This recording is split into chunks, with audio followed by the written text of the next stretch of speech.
Kansas. We are Baltimore. We are NC.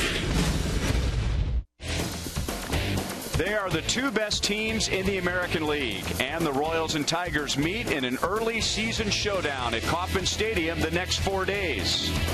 Detroit made it tough on the Royals last season, dominating the season series, but it was Kansas City that won the bigger prize, the American League pennant.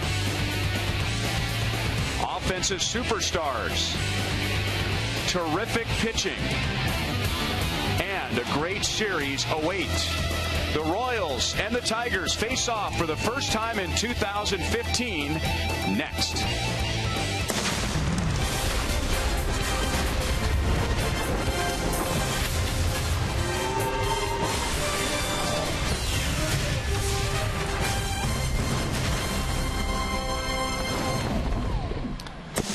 Royals baseball is presented by Academy Sports and Outdoors. It is gorgeous at Kauffman Stadium. Is it too early to get caught up in the standings? Maybe, maybe not. But as this four-game series begins, just one half game separates the Royals from the four-time defending American League Central champion Detroit Tigers. Hi, everyone. Welcome back to the ballpark with Rex Hudler. I'm Ryan Lefevre. Joe Goldberg and Jeff Montgomery are coming up. I agree with Ned Yost when he's talking about his players getting ready for 162 games. Every series is important, but if you're a fan, if you're us, some series are more important than others. That's right, and some people are more important than others. The fans, it's all about the people, Rhino, so let them come like they're going to this weekend. It's going to be a blast. And not only did the Tigers win the division last year, it was the Tigers that kept the Royals from winning the division. Here's our Academy Sports and Outdoors leaderboard. You know, there's only one game that separated the two teams, Hud, but the Tigers were 13-6 against the Royals. They were 8-2 here in Kansas City. That's got to change, and the Royals know that. They're going to treat it like any other series, like Ned says. However, they know the importance of playing the Detroit Tigers. Both teams, they're veteran teams now. The Royals aren't babies anymore. They understand what it's all about. It's taking that series, and that's what they're up against. And we know the Tigers have a lot of firepower in their lineup. The Royals have been surprisingly productive offensively this year, so this series is going to come down to pitching, the rotation and the bullpens. And Joel and Monty will discuss that when we come back.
Franklin Morales, Chris Young new in the bullpen.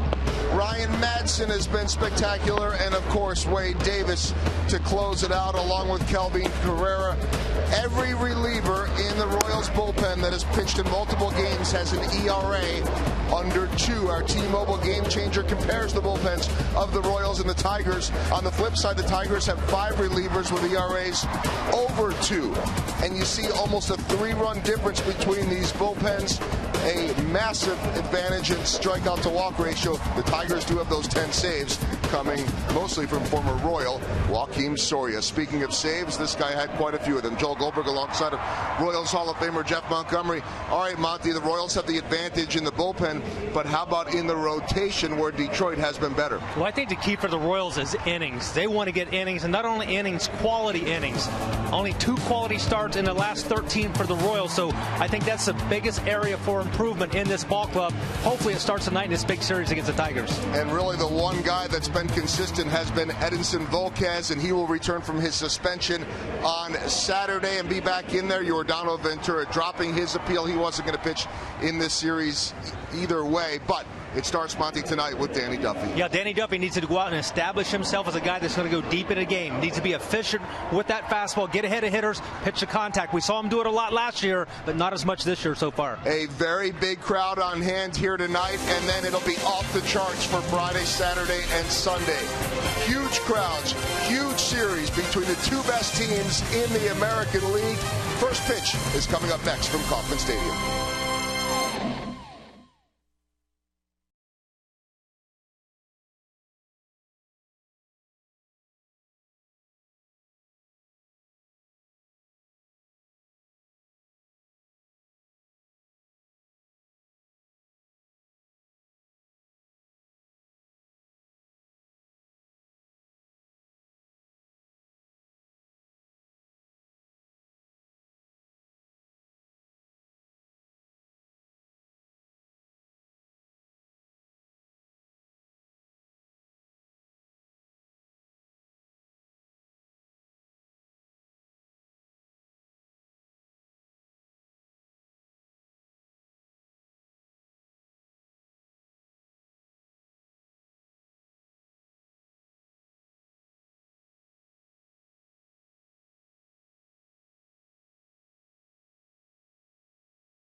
The Royals are in the middle of that 17-game stretch of games against the division, and the Royals will try to win game 1 of a series for an 8th consecutive time this year.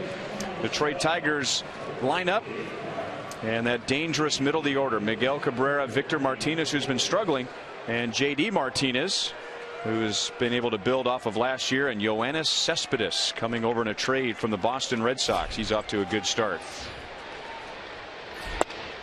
And Danny Duffy's first pitch is 94 miles an hour and in for a strike to Rajai Davis.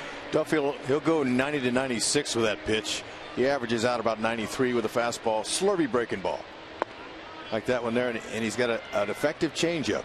However, Duffy has to be a little bit more pitch efficient than he was in his last outing. Get ahead of guys, just like he's doing here. And then also the right-handed bats, he's going to have to bust them off the plate and come in with that fastball. Righties are hitting .302 with 2 homers. 95. 1-2 on Davis.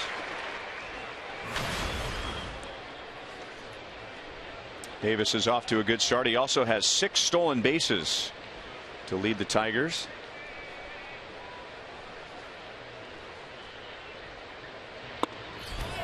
Just below the knees, and that one coming in at 97. He's a little bit pumped up here in this first inning. Sometimes, you know, that first inning can be a tester for any starter. Trying to gauge what he had in the bullpen now to live action. Blooped out into center field, and Kane is there to make the play. Lorenzo Cain has the best run save number of any player in the major leagues. The Royals defensively tonight, presented by Ford, and Christian Colon will fill in for Alcides Escobar at shortstop. May not have the range or the arm, but he's very steady. He makes all the routine plays. That's all you can ask. And the reports, by the way, so far are very good in regard to Alcides Escobar, who was nailed last night on the left side of his face by Danny Salazar in Cleveland. Nedjo said while he is better and he is not on the disabled list as of now, he is not available in any capacity tonight. Again, just like the slide by Laurie, it looked worse, and thankfully it wasn't. Good changeup. 0-2 on Kinsler.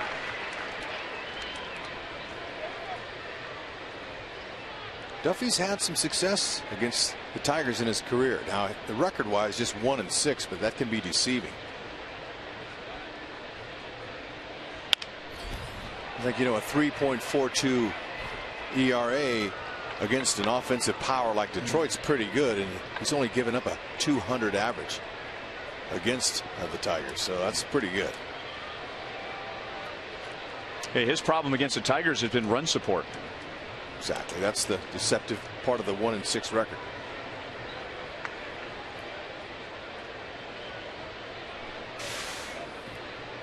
Kinsler cracked his bat. Former MU Tiger.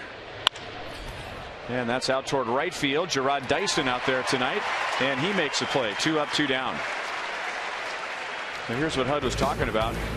Good numbers against the Tigers when you look at ERA, opponent's batting average, strikeout to walk ratio. 5 runs of support in those 6 losses. Yeah, that's not going to get you anywhere in the win-loss category, more on the loss, and we're seeing it. But really, what Duffy's doing so far with the first 2 hitters is exactly what Ned wants him to do. Just let pitch to contact, keep that ball down, and always against a formidable middle of the order team like the Tigers, take care of the guys ahead of them. We want these guys coming up with nobody on base. In for a strike to Miguel Cabrera.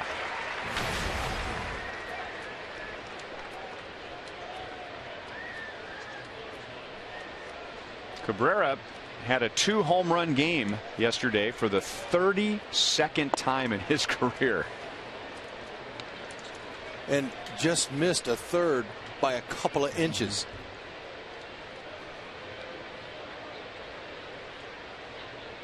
It's a Hall of Fame hitter.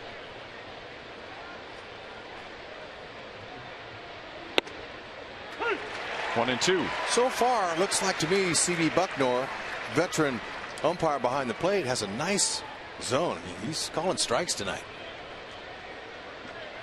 Lance Barrett at first base, Dan Isonia at second, and Dale Scott is the crew chief at third base.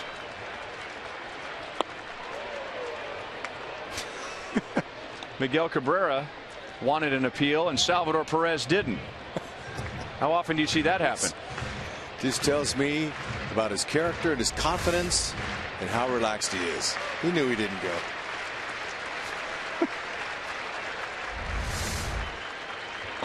But usually the appeal is the result of the catcher wants it, the pitcher wants it, the opposing dugout wants it. Yeah, Adrian Beltre is the first one I saw ever witnessed start doing that. But you know, it's a game. They know it. It's fun. And again, he wants an appeal. So what we've learned tonight is that a hitter cannot force an appeal with a base umpire. Yeah, even if you're Miguel Cabrera. That's right. But look, first base umpire, eventually there's going to be a borderline, and he's going to give it to him. he's going to put that hammer up.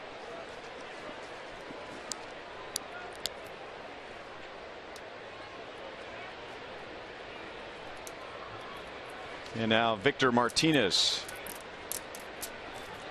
off to a slow start after finishing second in last year's American League MVP voting. And that's back up the middle. Martinez had been 0 for 11, 0 for his last 11. And the Tigers get a couple of base runners after 2 down. Another professional hitter who's still on the mend. His left knee that he had operated on this offseason, that's a fastball right by Duffy's ear. I mean, thankfully, that didn't get a piece of Duffy. But he's, kind of nursing his way back. He's going to have a little bit better bat speed, as we just witnessed, from the right side, because that left knee on the right side is not your plant knee, so he's a little bit more comfortable. From the left side, it's a little different. He's got to put a little more weight on it. So there you go. Right-handed, his numbers are better. His bat speed's a lot quicker. Just saw that, how short and quick he was.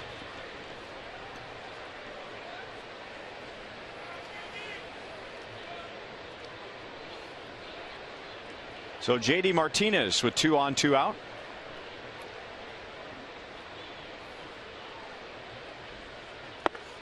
And he's off to a good start, trying to prove that last year was not a fluke. Released by the Houston Astros in spring training, the Tigers signed JD Martinez to a minor league contract for some depth, and he gave them 23 home runs, drove in 76, and had a big year against the Royals. He was a savior for Brad Ausmus and the Tigers offensively. I mean, he was able to successfully hit behind Victor Martinez, give him a little bit of support behind him, and he really answered.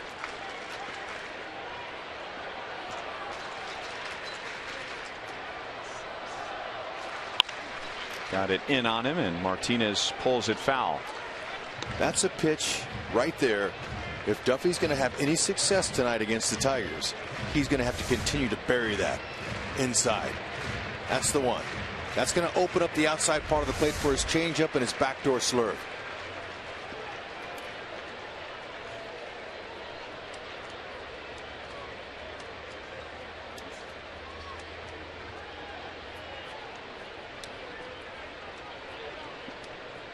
Sal sets up inside again, and it's a breaking ball to strike him out. So a 2 down, a walk and a single. Duffy picks up his first strikeout. And the Tigers, who have been so dangerous in the first inning this year, are scoreless. Inside pitch, set that up.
Alcides Escobar is not in the lineup tonight. Ned Yost starting lineup presented by State Farm. So Alex moves up. Salvador Perez moves up. Omar Infante, Gerard Dyson the same. Christian Colon will bat night and play at shortstop. And the last time we saw this right-hander, he was Alfredo Simon. Now he's Alfredo Simon, back in the American League, and he's 4-0. Yep, he's dealing. 6'6", 230. He's a big lad, that's for sure. Look at that ERA, it's sparkling. 1.65 so far. He's been really good. Sinks and cuts his fastball. 90 to 94. Slider curve, and he has a split finger that he'll really tease hitters with. One is a conventional split finger. The other one is an ephus type pitch, where he'll lob it up there at 60 miles an hour and just try to get the hitter to swing on it.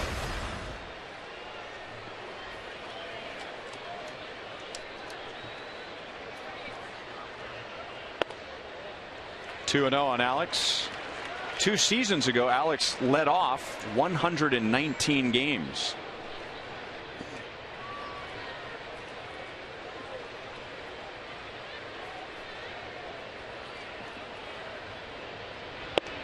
It's pretty good timing, Hud. You got a need at the leadoff spot, and you got a guy who's swinging the bat really well. 293 total games for Alex leading off.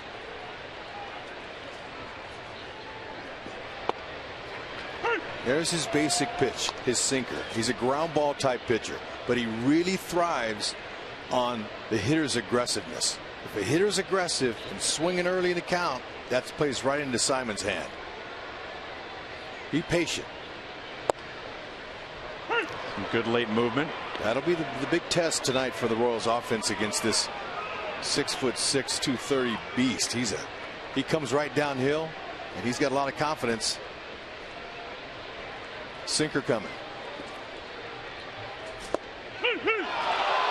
And Simon comes back from 3-0. Alex not very thrilled with a couple of those pitches. One down. Early on, that's what he's going to do. He's going to try to establish that sinker, and it was a beautiful pitch. Now, Alex didn't swing the bat, I don't think. Did he swing it all of that? Yeah, that's not good. You know, at least you want to gauge your swing to his pitch. Now, check out the defense of the Tigers. First time Royals have seen them this year. They got guys running all over the infield. Now, this is where it all started. The Tigers against Mike Moustakas. Remember, the Royals opened in Detroit last year. We hadn't seen any shift like this on Moustakas anywhere. The 2014 season begins in Detroit, and there are the Tigers, as you said, scrambling all over the field. And even with Moustakas getting all those hits, that might hit the bag. It stays inside the bag, and Mike Moustakas says, all right, take that. Very calm, confident, knows his ability now, and there's Brad Ausmus going, hey, look, okay, just like every other team from the Central that the Royals have played. Some of them have started the first game of the series this way, but believe me, Moose keeps doing this, not only with that bunt, but also going to that. See him get himself up in plenty of time. That's perfect. Like, there's no one gonna throw him out. All he's got to do is get the ball down. So, and it's just a matter of time before they start playing him straight up like everybody else did. And you know, the opponents have seen that hits by direction off by Moose, but still they're like, you know what, you're gonna have to show us.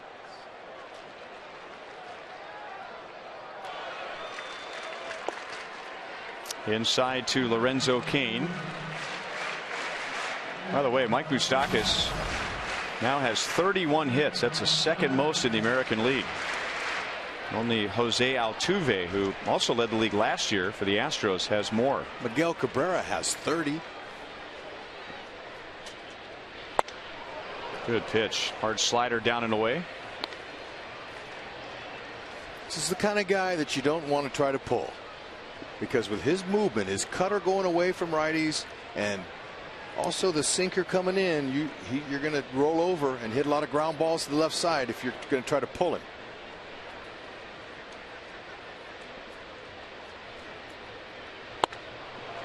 Okay, and see, so far the two swings Cain's swinging, it looks like he's trying to pull him. Right-handers so far early this season are just 1 for 22. But is that hard when that pitch starts inside? Yeah, it'll be a tester because you'll think it's a ball, but you know, usually the more pitches you take like that, you get to know the umpire's zone a little bit, the better it gets. But it's a tester. This guy's got really good stuff. But when he's throwing you a breaking ball like that and it starts inside, it's got to take a lot of mental strength to think to yourself, this pitch is inside, but I'm going to try and go the other way with it.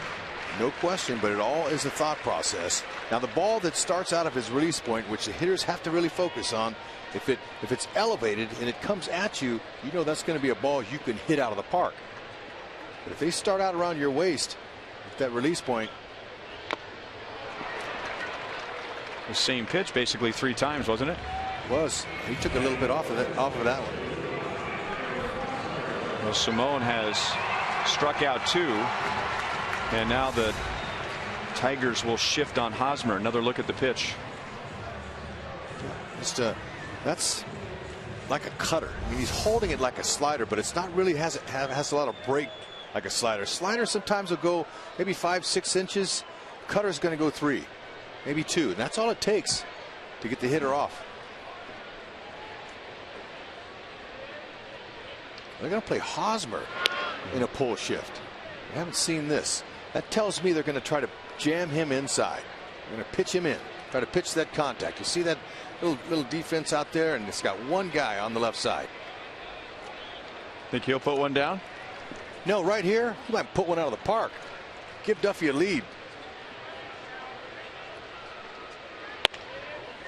Now here's what their defense looks like when they're in their normal spots and alignments. Cespedes, Davis, Martinez in the outfield. Castellanos, who was a high school teammate of Hosmer. Iglesias back from the DL. Kinsler, Cabrera, and Brian McCann behind the plate. Young rookie catcher that looks really good so far. He's got a very nice catch and throw technique back there. Strong arm. So far, he's thrown out 3 of 7. Look at him. You know what he's saying? He's telling them, watch for the delay steal. Let the infielders know ahead of time. He's done his homework. Because he'll have to be the cover man. That's right. Right? I mean, he got no help. I mean, that would leave that left side wide open. There'd be nobody over there. And now 3-0 on Hosmer. This is the key. Now, Alex knew he had to be patient, but he was a little too patient that first time, taking all those pitches and never swinging. Hosmer, he's being tested by Simon to see if he'll swing out of the zone.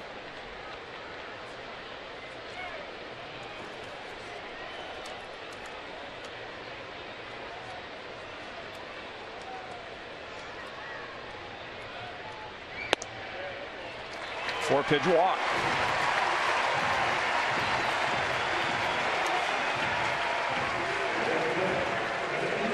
That's just the 5th walk in 27, I think at 28 innings now. So he's done a pretty good job with his command. But he knows the Royals offense, even though he hasn't faced a lot of these guys, that they're a put the ball in play type of offense. They're very difficult to strike out.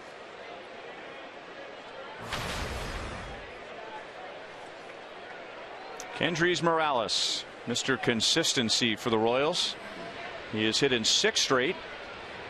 And in the Royals 21 games, he's had at least 1 hit in 19. Takes a high changeup for a strike. 0-1. Simon's got a lot of confidence in that changeup split finger. So he's likes to pitch hitters backwards. That means in fastball counts 3-1, 2-0, he's going to throw that split finger. That's what they mean by pitching backwards.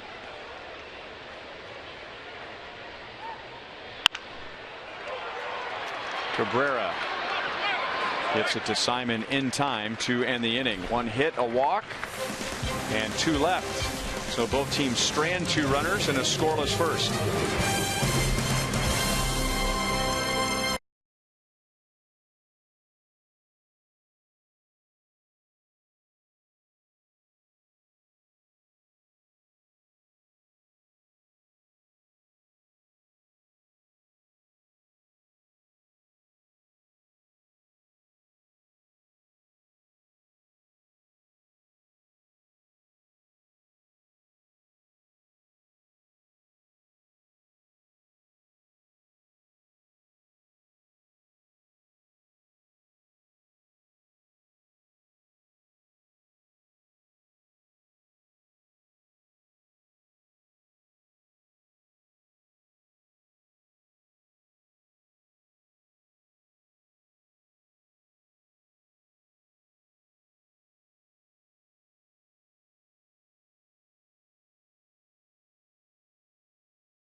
Royals baseball is brought to you by your local Chevy dealers. Visit your Kansas City area Chevy dealers for great prices on all the new 2015 vehicles.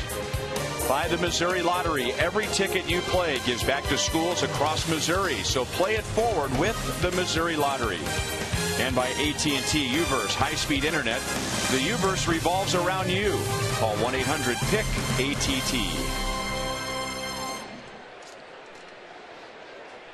Tigers stranded 2 in the first inning. The Royals the same in the bottom half. Yoenis Cespedes leads off for Detroit.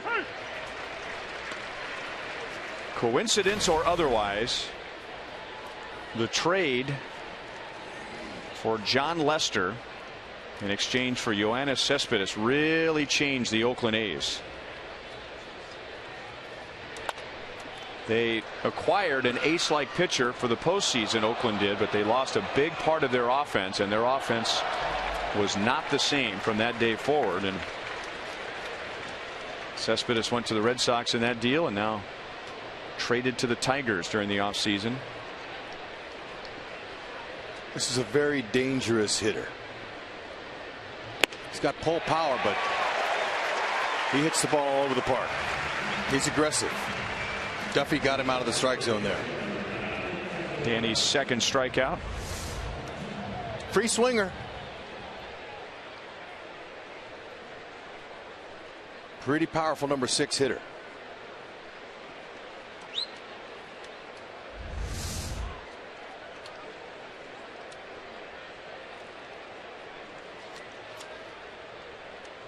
Nick Castellanos bats with 1 down.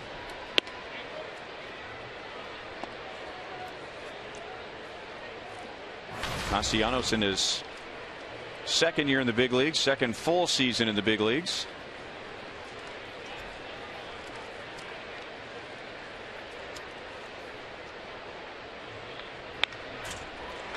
One ball, 1 strike. High school teammate of Eric Hosmer at American Heritage High School in Miami. Good hitter. He's here because he can hit. Tigers weren't sure whether they were going to play him in the outfield or at third base. And they decided to let him go at third. Now, he's not the best third baseman there is, but he's adequate enough to play over there. He's not going to hurt you. It's early, but the Tigers aren't doing anything with Duffy's fastball. Sal wanted a fastball up. Danny wants a breaking ball down. Ooh, where was it? Yeah, on the call. I mean, that ball, that's a good looking pitch. We'll show you the Fox Tracks grid. Borderline.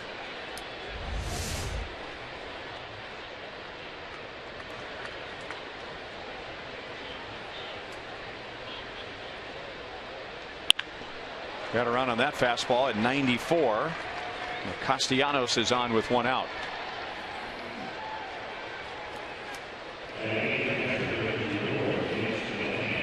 A reminder, as you enjoy tonight's game and a cold one, look forward to Miller Time, brought to you by Miller Lite.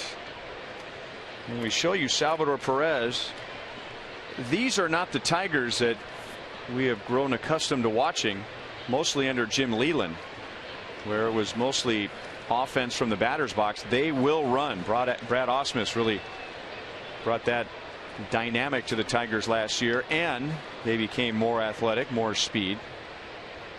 So Salvador Perez will have to be on his toes more so than in years past against Detroit. He loves it. He welcomes the challenge. Look at that turnaround. Yeah, big difference. They had 35 stolen bases in a full year 2 seasons ago.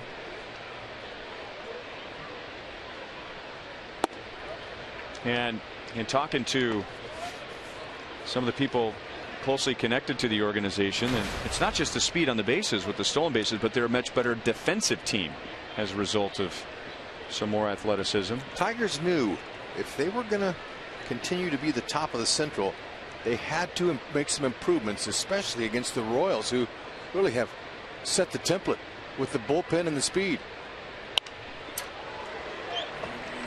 1-2 on McCann. Brian McCann had a day yesterday he will never forget, and a day, or James McCann, and a day his teammates will never forget. First major league home run, and it was an inside the park home run. Infante, the former Tiger, to second one, and Colon makes the turn, even with the hard slide by Castellanos. So on the topic of good defense, the Royals go 4-6-3 to get Duffy out of the second. Nice shuffle of the feet by Infante. Good over the top throw. Got to go.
Playoffs with 4 unique bobbleheads throughout the season. Each bobblehead celebrates an iconic Royals moment from each round of the 2014 postseason, and you can begin your collection the day after tomorrow with the Salvador Perez bobblehead commemorating his thrilling walk-off hit in the American League wildcard game, courtesy of Sport Clips, and that's to the first 15,000 fans. And again, that's Saturday. You can get those tickets at Royals.com, and it'll be Sal followed by Omar Infante and Gerard Dyson.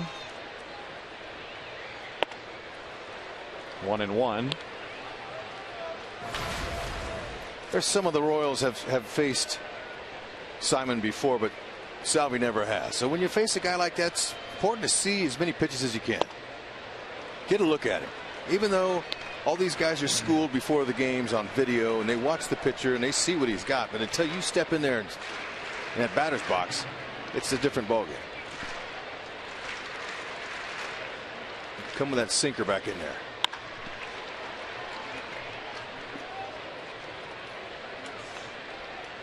there.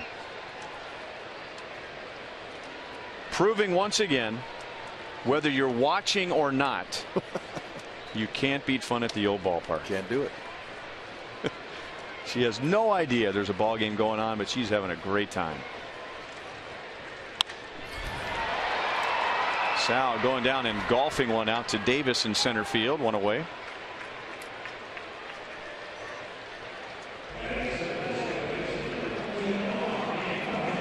Royals saw when he was Simone, Alfredo Simone, with the Baltimore Orioles, kind of bounce back and forth between starter and reliever. Then he went to Cincinnati, went to the National League, and turned into a pretty good pitcher, turned into an all-star.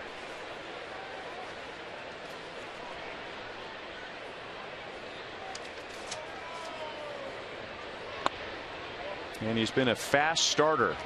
Look at what he's done this year, 4-0, and say, hey, good move by the Tigers. But at this time last year, he was doing the same thing for Cincinnati. Very comparable numbers.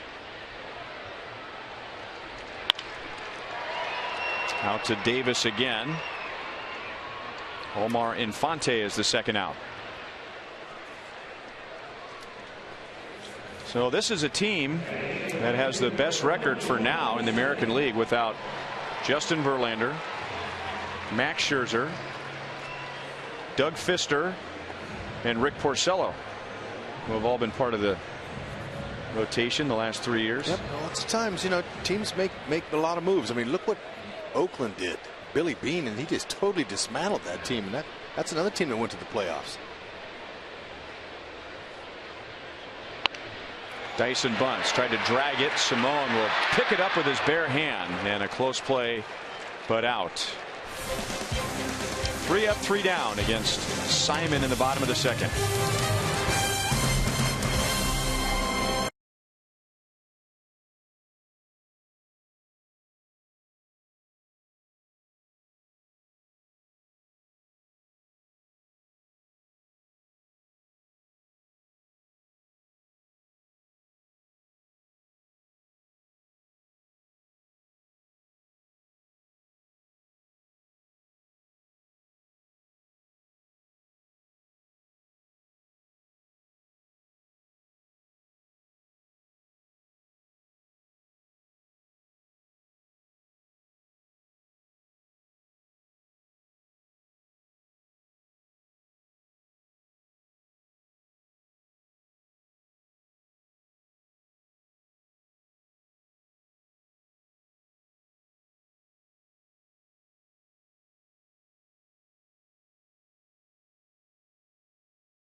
Take a look at our University of Kansas Hospital injury report. Royals have been hit 20 times this year. This was by far the most frightening. And thankfully, that ball got Alcides Escobar mostly on the left ear flap. Hit by a Danny Salazar 96-mile-an-hour pitch. Some concussion-like symptoms. He will undergo more tests tomorrow, and if those symptoms are not present, if he improves, he can avoid the disabled list. And because there's such sensitivity about concussions in all of sports now, that when it comes to concussions, a lot of that power is out of the hands of the club. If they don't pass a test, they're out. It's whether the doctor believes he's all right or not the player. I think it's great. Those concussions, we all know about the NFL and what's going on with that sport. But in baseball, it happens too. Guys have collisions at second base, at home. I mean, there's a lot of opportunities for concussions, which is not a good thing. That was a swing by Jose Iglesias. But as tough as Escobar is, I wouldn't be surprised if he's in Ned's lineup tomorrow night. And the day after the slide at second by Brett Lawrie, Escobar was on the field out there trying to convince the trainer that he was okay. Christian Colon, the college shortstop, guns down the Tigers shortstop Jose Iglesias, 1 down. And of course there's the newer form of the disabled list with concussions. If Escobar has to miss a few games, you have the 7-day disabled list, which they can backdate. But I agree with you. I wouldn't be shocked to see him in the lineup tomorrow, if not Saturday. Rajai Davis opened the game with a fly ball to center field.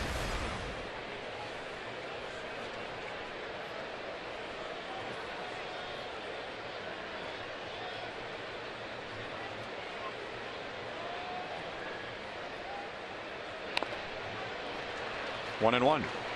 Rajay Davis has really made a difference for them in their offense. He's a catalyst type player. That's why he gets the leadoff nod a lot. Gets on base. He's a veteran guy. He's push bunts just like he tried off the lefty there, because most lefties fall off to the third base side. He's got good speed, takes care of himself, and can play all the outfield spots. Moustakas charges, gets the big hop, and throws out Davis, 2 down.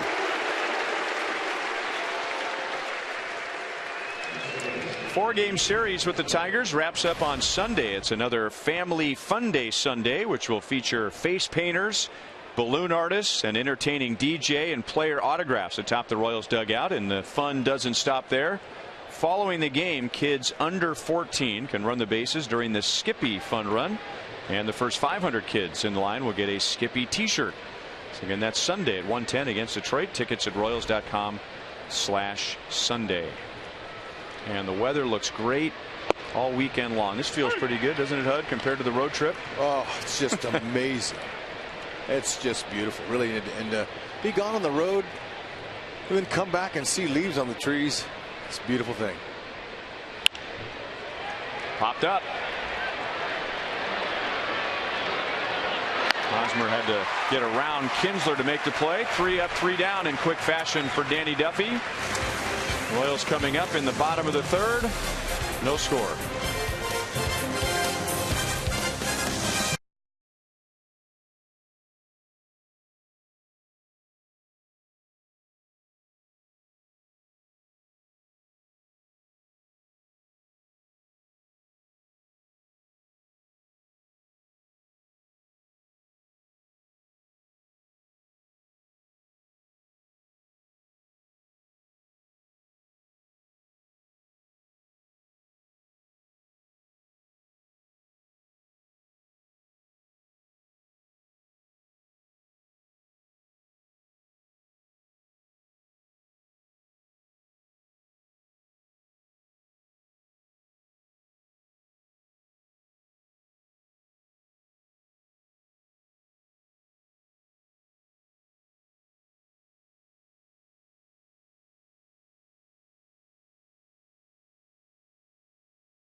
Donate their services to numerous events every year to great organizations such as City Union Mission, the Negro Leagues Baseball Museum, and countless schools and PTOs constantly active within their community. He and his family have also helped deliver toys with Toys for Tots, build homes with Habitat for Humanity, and adopt families for Christmas. And Brian is sitting in the Buck O'Neil legacy seat at tonight's game. Congratulations on the seat, Brian, but also what you do in the community for others is outstanding. Christian Colon leads off. No balls, 2 strikes. Hitting at .269. He has hit in 4 straight. Took over for Alcides Escobar last night when Escobar was hit by the Danny Salazar pitch.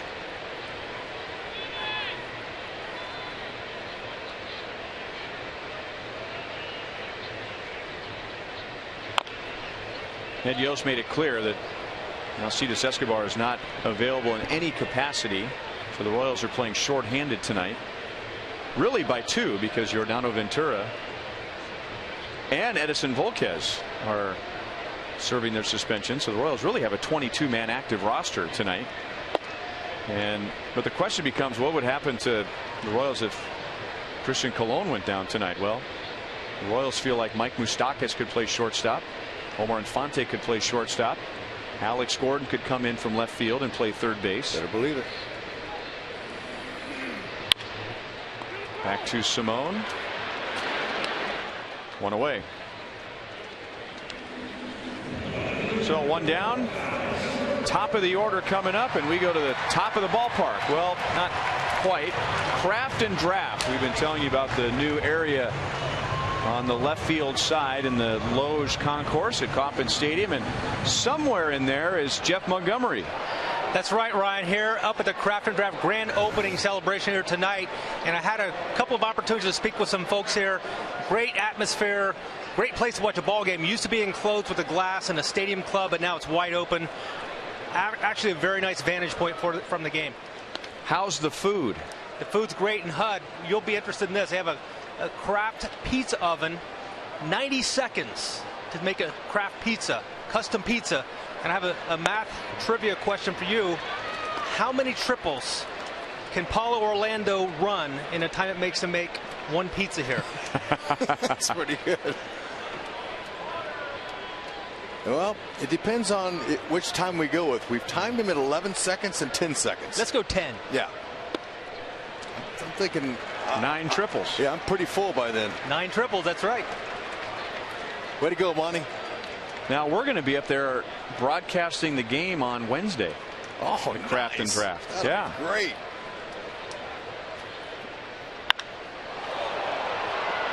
That ball might ricochet off the moon, and hopefully it stays fair. It is just foul.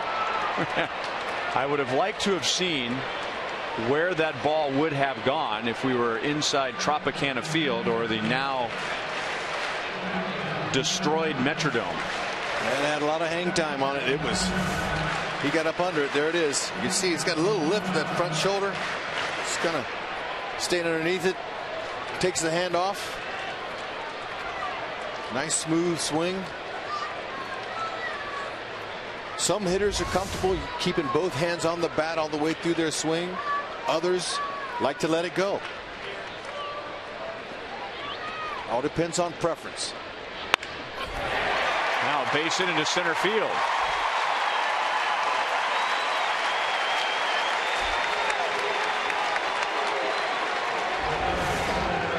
It's a good start here for Alex now as he struck out looking at his first time up. There's a fastball right over the plate. Didn't try to do too much with it. Very similar swing, except the ball was down out over the plate compared to the last one that he hit foul. Alex, he hit just 191 last year against the Tigers, so hopefully that'll change.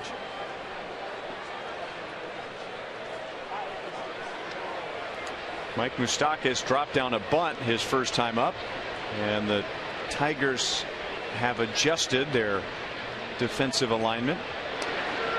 So Castellanos, third baseman, he's looking at Omar Vizquel. Vizquel's their infield instructor, and there he's really working with him. Vizquel.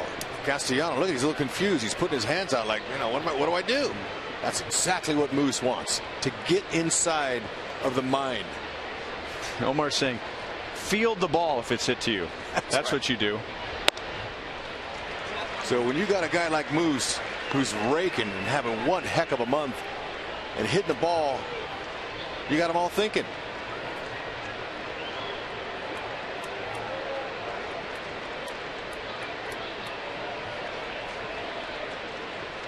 Mike Moustakas hit .462 on the trip.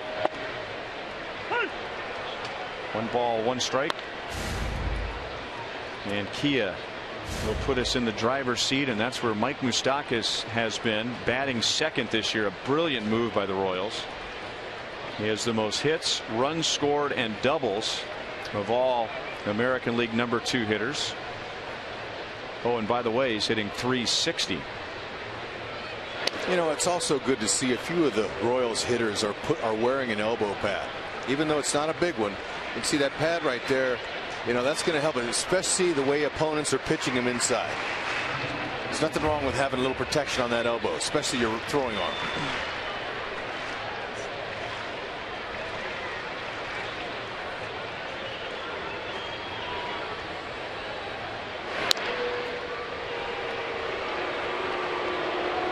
especially since Moose has been hit 6 times.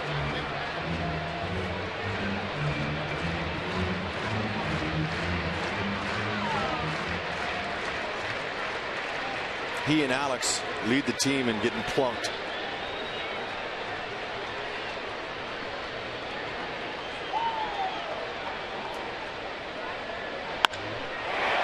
Hit well into right center field. That is down and up against the wall. Gordon scores. Mike Moustakas has another hit, another double, and the Royals lead 1-0.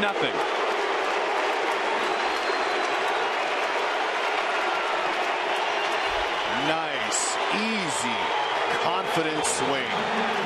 Moustakas driving the Royals bus from the 2-hole. Continues. An off-speed pitch, there's a split finger. That'll tell you how far a split finger can go if it's elevated. Moose waited on it perfectly. Alex said, that's no problem.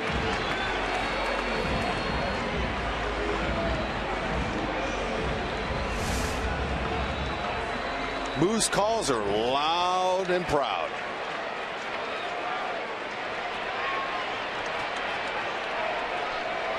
Now let's see what Lorenzo Cain tries to do here against Simon. Simon struck him out. One slider after another. Sliders away. Fastball in on his hands is fouled away. Well, you know, a situation like this, you got a guy like Simon who's a sinker baller. Ball's going down his ball or split finger. You know, you take a look at the third baseman, Castellanos. He's way back. I mean, Lorenzo Cain could just square around and drop a bunt down, move the runner over, and let Hosmer take care of the RBI. Let's see how far it is. All you got to do is just drop a little bunt down there.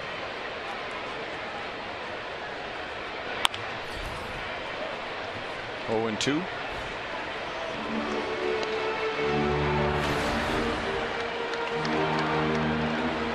He won't try that with 2 strikes now. But he's going to have to shorten up his swing a little bit and maybe think about the opposite field. He's not having any fortune pulling off swing on Simon.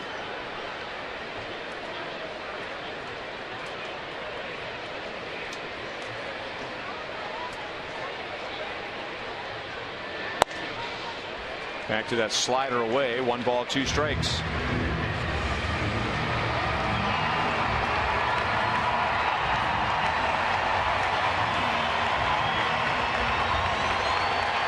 Great look from our pre and post game studio out in left field. How many people walking around in the concourse? They're all glued to what's going on the field.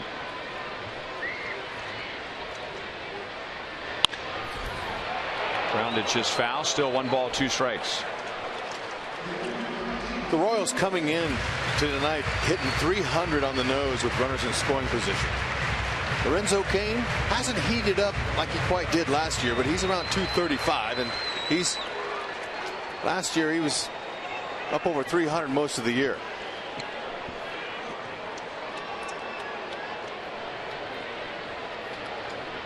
Moose again getting some attention at second base. Kinsler, the second baseman, jockeying back to the bag, trying to keep Moose close.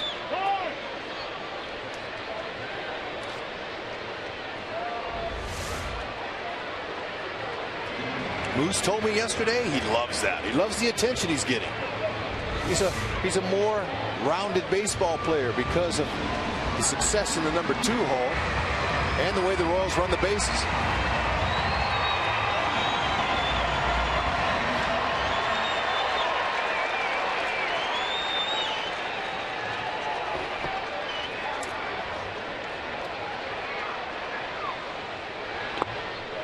McCann keeps it in front. 2-2.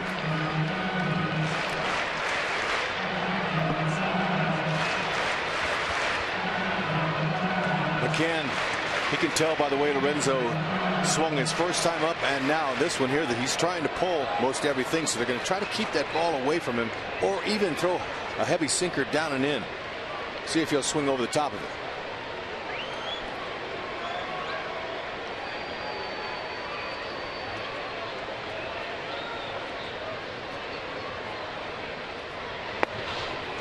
Full count. Hosmer's on deck.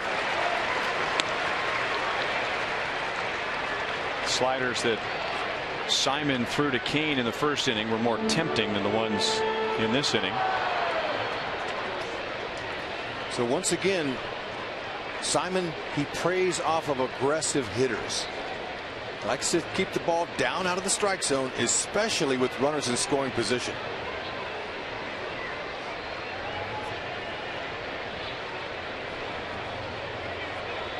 See if he throws a strike here. He might try to get Lorenzo to swing out of it.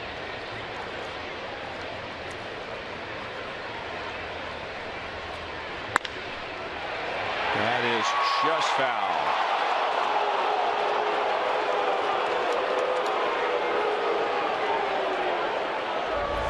Lorenzo really nibbling on that third base line.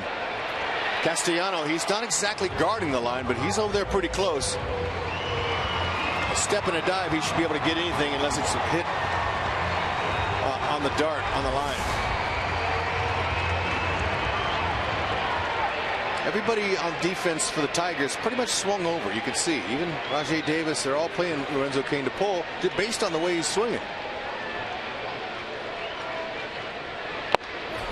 And it's a fastball riding in on him. That's Simon's third strikeout. Okay, Lorenzo saw some pitches. That's going to help him in his next at bat, but there it was, a hard boring in fastball. Got him 8 pitches. That'll help him next time up.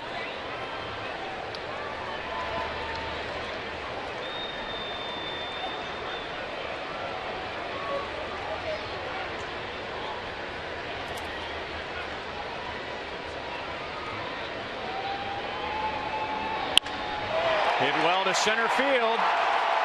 Back goes Davis. Gone.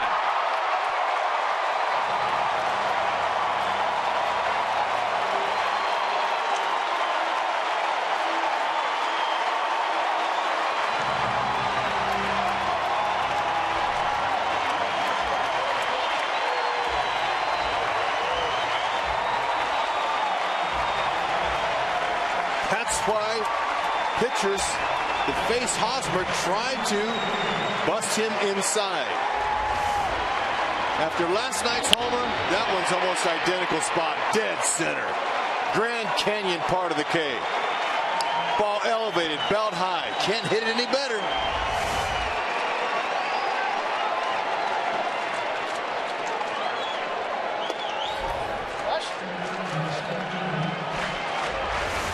Tigers are seeing a different offense out of the Royals. Look at that extension. He got the ball way out in front here. The very nice follow through. He got a stiff front leg.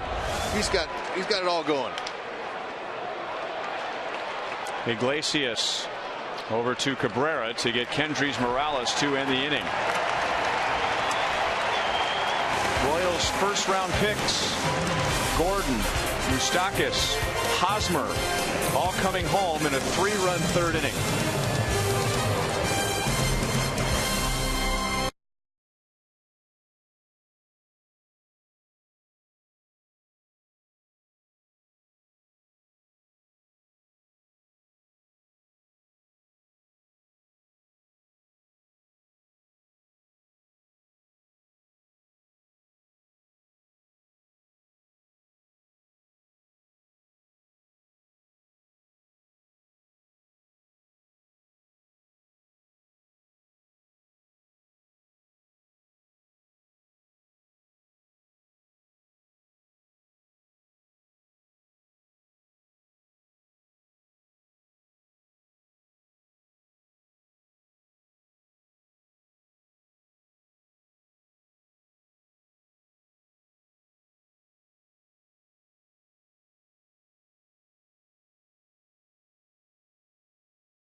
Hosmer is doing everything right so far offensively. Power's going to start coming. There's no doubt about it. He's got 25 to 30 in him, even here at the K. Watch this. He's shortened up this leg right here. That's really improved him. Okay, but he's getting his hand, his bat head out front. The elbow is tucked tight, and it's c'est la vista. It's out of here. Hasta la vista. I think that's how they say it. I think you combine some French and Spanish there. C'est la vie and hasta la vista. Baby.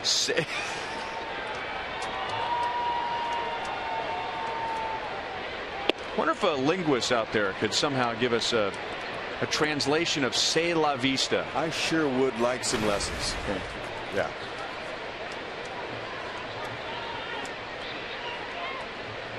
I know in Spanish, se fue la bola is a term I heard before in that dugout.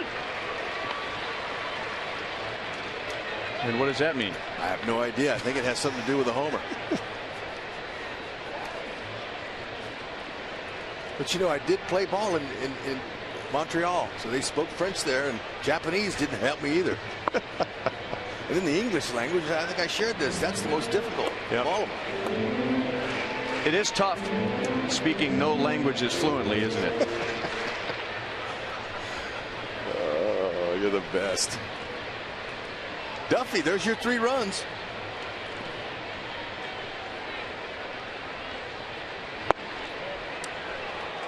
And Cabrera takes a walk for the second time tonight. Only 2 walks allowed by Duffy. Let's go to Joel.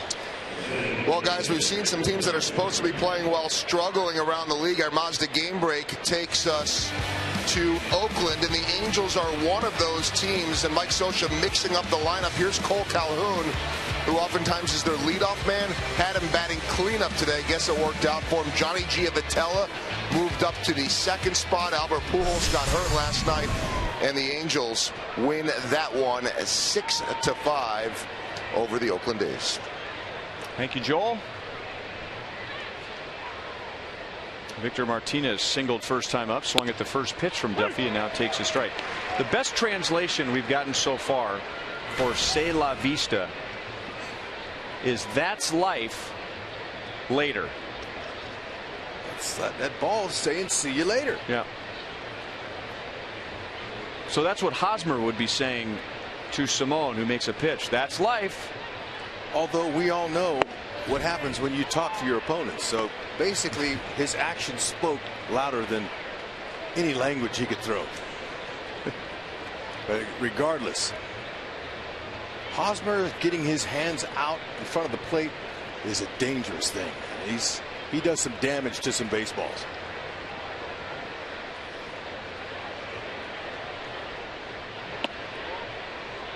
Two and one on Victor Martinez. So mention Duffy with 3 runs. Ah, there's a beautiful family out there. No coats on. Perfect night at the K. I'm guessing that little girl in the orange or pink pants has been walking for about 3 or 4 days. Doesn't it look like? Yeah.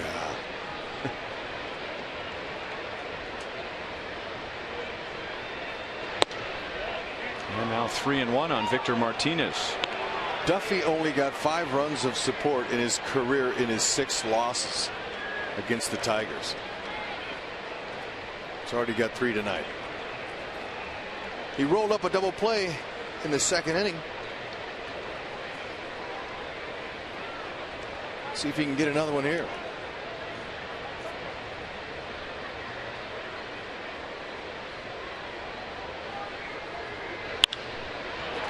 Got him to hit it in the air right to Lorenzo Cain. We'll back up a few steps. 1 down.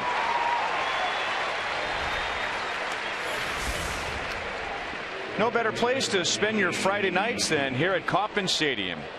$1 hot dogs and peanuts. Buck Night presented by Visit KC. Royals and the Tigers tomorrow, and afterwards a fireworks spectacular courtesy of Hy-Vee and Pepsi. So tomorrow night for the 7:10 game, great combination. Great weather, Royals and Tigers, Buck Night, and summer fireworks. And they're are only a few good tickets remaining, so you want to order those now at Royals.com or 1-800-6-ROYALS. Fastball right by JD Martinez. Danny struck him out in the first inning. See a young man right here that's benefited greatly from watching video. When Houston released him last spring, he retooled his whole swing. He started watching guys like Miguel Cabrera, Ryan Braun, you know, some hitters that he envisioned he could be. So he started using the bigger part of the field. He started going down the opposite field. He started waiting, keeping his hands inside the ball. And that made a huge difference, especially getting to watch his hero Miguel Cabrera every day. He's even learning more. See what he did against the Royals last year? Man, 446, crushed 5 home runs. He'll be tough to double up because he keeps his hands inside the ball. Moustakas had to wait for the right hop and then showcases his arm to get Martinez 2 down. And Cabrera moves up to second base. So you make a decision when you see the play off the bat like this. Either you come and get it or you wait back for the big hop. Moose, trusting he has a cannon and knows that JD Martinez is not that fleet of foot, he says, I'll get him. Now, faster runner, you go get that short hop. It's all about the decision making of a third baseman, especially with the lefty throwing. You're going to get a lot of action over there.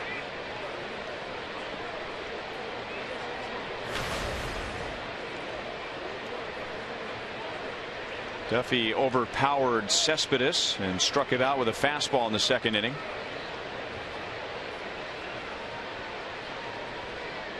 Try and pitch him inside. Threw it by him in 96. Cespedes in the 6th hole has been nails driving runs in. Hitting .476 with runners in scoring position.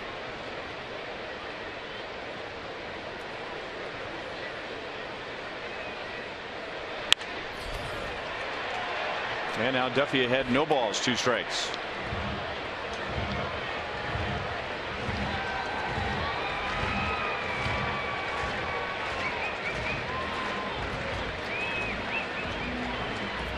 Salvador Perez out to chat with Duffy with the count 0-2 and 2 down.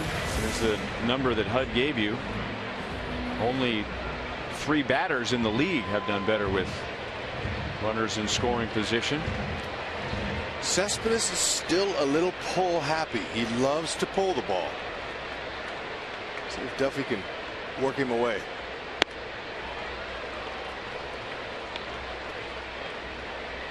But again, Cespedes with the Tigers for his first time this year is learning from watching Miguel Cabrera, how Miguel stays inside of the baseball.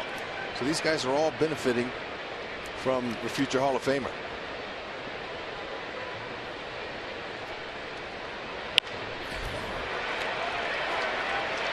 Hosmer is there, and this time Duffy gets Cespedes with a runner in scoring position.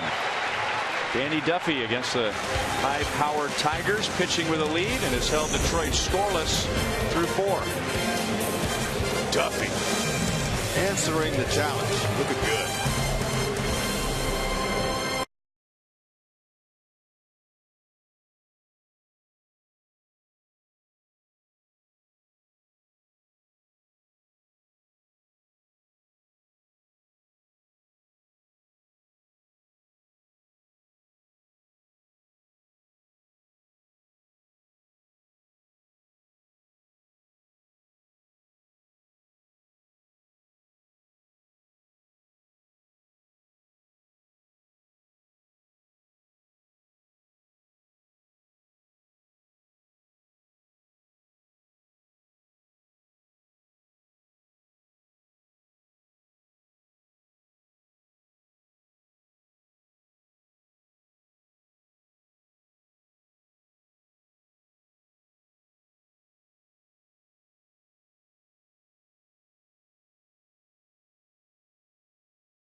Remember to vote for the Royals Player of the Month at rallyhouse.com, and you'll be entered to win a majestic prize pack from Rally House.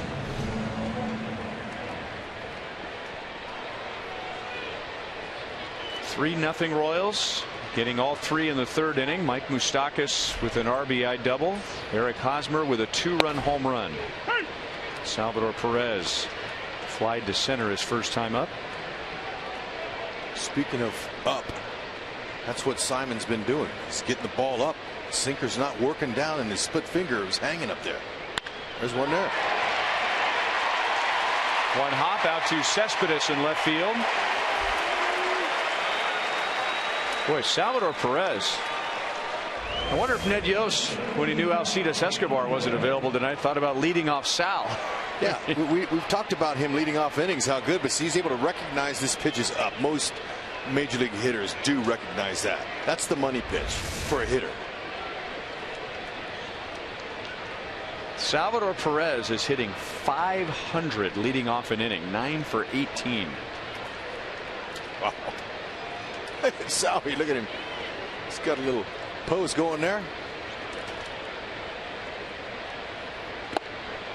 McCann makes a good backhand stop. Ball 1 to Omar Infante, who came up through the Tigers organization and at one time was their starting shortstop. Traded away, spent several seasons in the National League, and then went back to the Tigers and played with them when they were in the World Series in 2012. Out in front. Nice effort by the ball boy. 1-1. Yep. And Rod Allen, their longtime color commentator for the Tigers, he called me over the winter when we signed him. And the Royals signed him, and he said, you know what, you're getting a guy who rarely misses a fastball. He loves the fastball. He won't miss. And he'll play a decent second base for you. And he's been right. Fonte, career high in ribbies last year.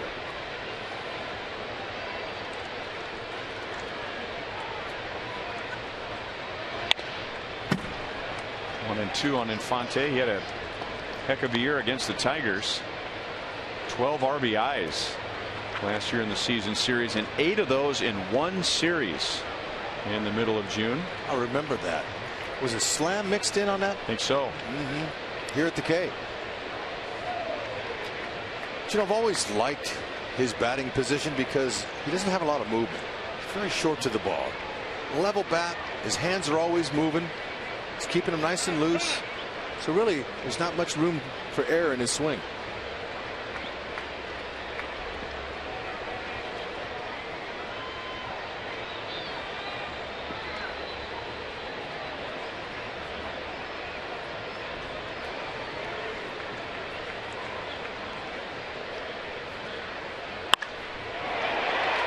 Pulled foul. So to a T of the Rod Allen scouting report, he's getting around on the fastballs.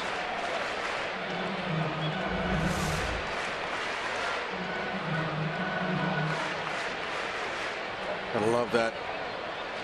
Short, he's quick. He's telling Simon right now that you can't get in my kitchen. That's a term hitters use. Pitchers that try to break their bats come inside on them.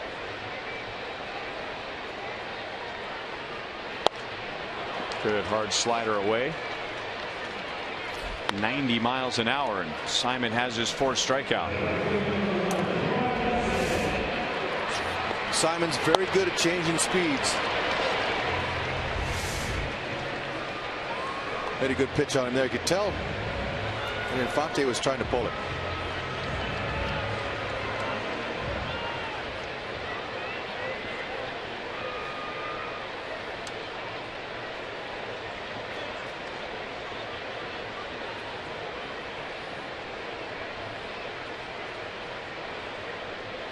Dyson grounded back to Simon in the 2nd inning, 0 for 1.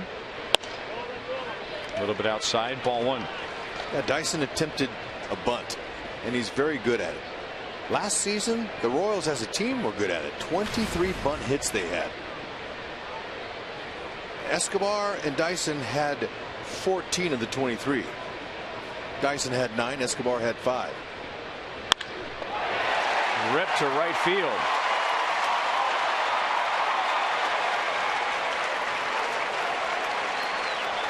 Dyson has his first hit. The Royals have 2 on with 1 out.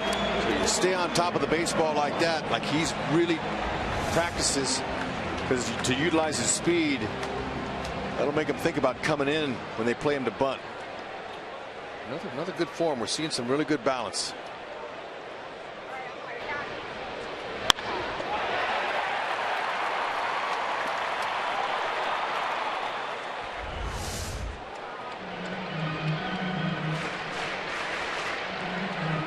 Christian Colon. He also grounded back to Simon first time up.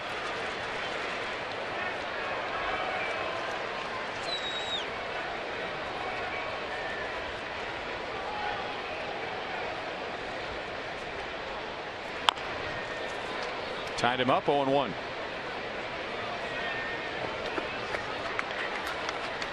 Paradise, especially compared to some of the nights we had in Chicago and Cleveland, with temperatures in the 40s, windy, coming off of either Lake Michigan or Lake Erie. We had some rain, damp. Absolutely perfect in Kansas City tonight. That royal blue sky fits with the wardrobe of the Royals fans tonight. 1-1 on Colon. Christian just had 45 at-bats last season. Only played in 21 games. But, you know, he carries himself like he's been in the league for 5 years. Real calm.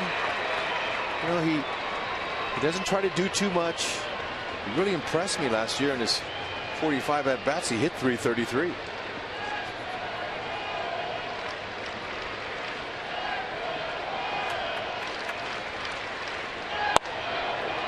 Been a good pitch for Simon. Hitters are convinced they've got a fastball either down the middle or a little bit away, and that pitch is just disappearing down and away.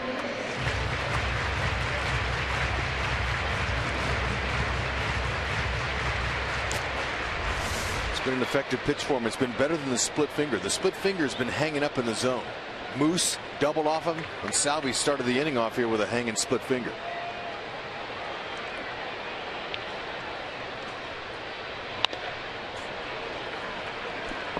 Still 1-2. Better off trying to think middle to the opposite field if you're a right-handed batter.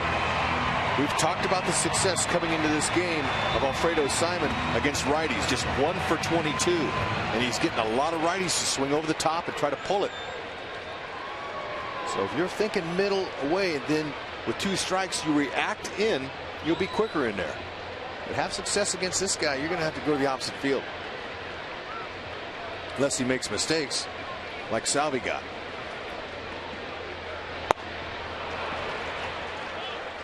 Fifth strikeout, 2 down.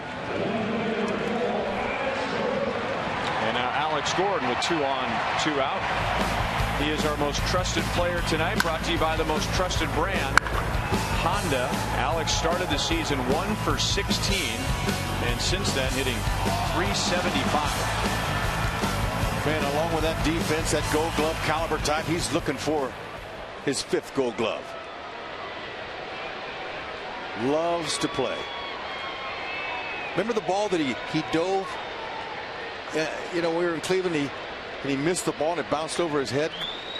Remember that? He told me on contact he wanted to make the catch. He wanted to dive and catch it so badly that by the time he got to the ball, his weight was going too far forward, and he went ahead and just dove for it, because that does just tell you on contact what he wants to do to help his pitcher. Yeah, he doesn't hope he can catch the ball. He's thinking, I will catch this ball. And right? There's a big difference too. It's all the mentality, especially of a guy who's hungry to help his pitching staff.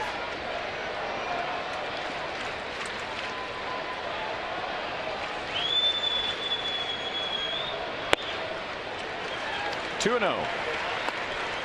Simon struck him out looking in the first inning, and then Alex singled and scored in the third, coming home on a Mike Moustakas double. Eric Hosmer chipped in with a 2-run home run in the Royals' 3-run third inning.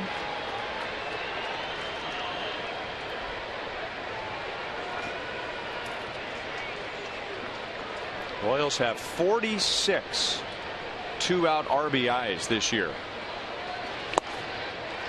3 balls, no strikes. And believe me, Simon knows who's hot and who's not. He knows if you put anything in the nitro zone against Alex Gordon, this game could be 5-0.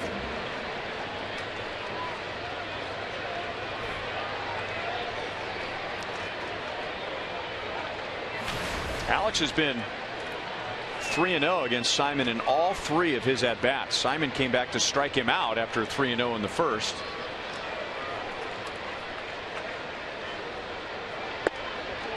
And this time he will walk.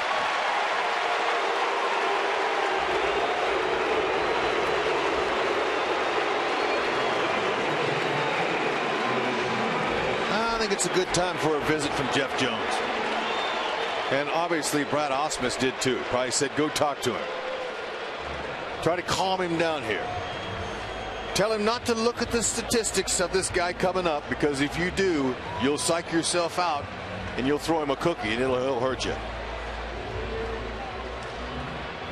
Nah, I don't think he's saying all that, but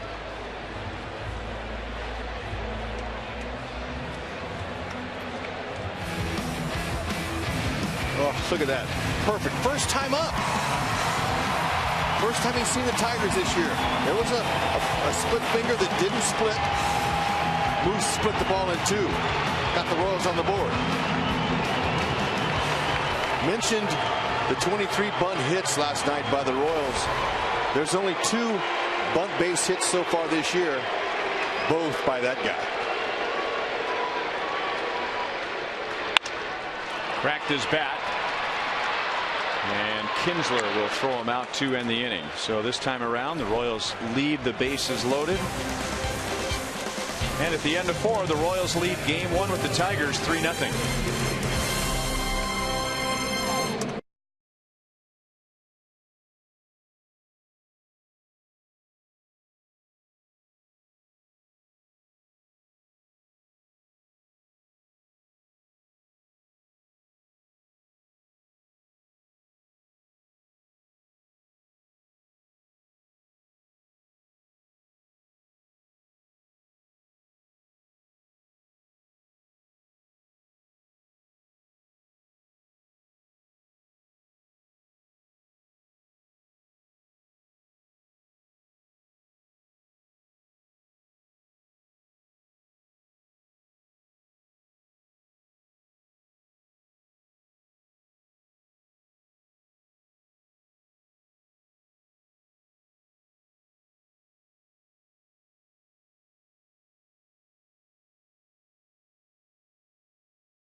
In 4 innings against Danny Duffy.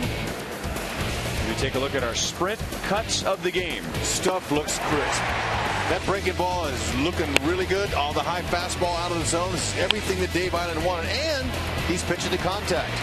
Rolled up a nice little 4.63 in the 2nd inning. So far, so good.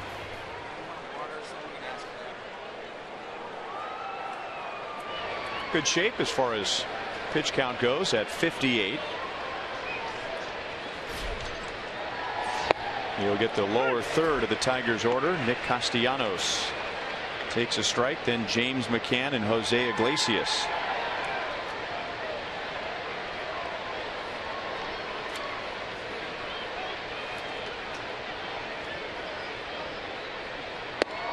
It is not an area of concern yet for the Royals. The Royals starting ERA is 9th in the American League. And while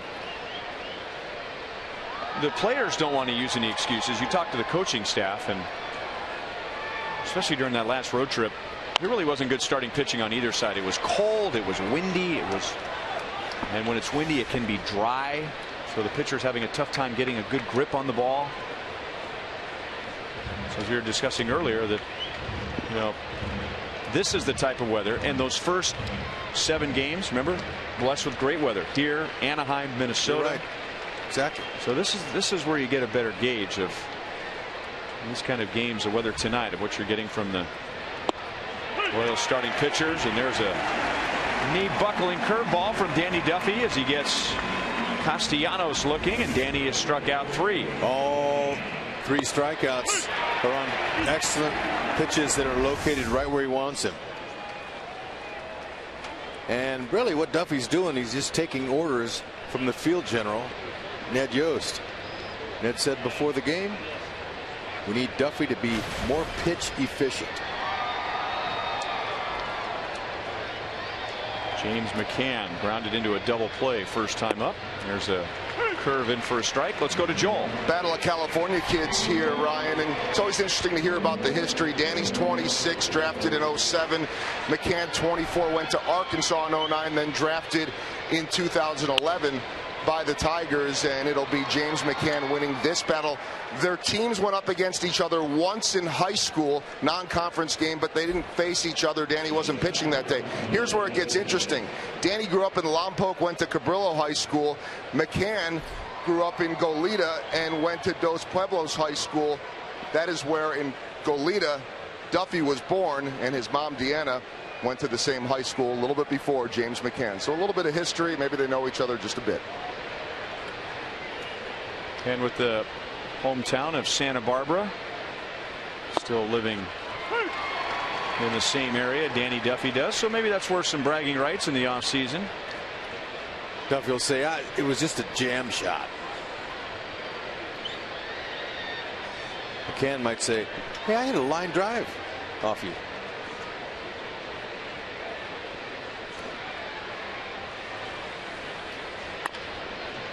To Moustakas, out at second, quick turn, double play, and the second double play for the Royals tonight.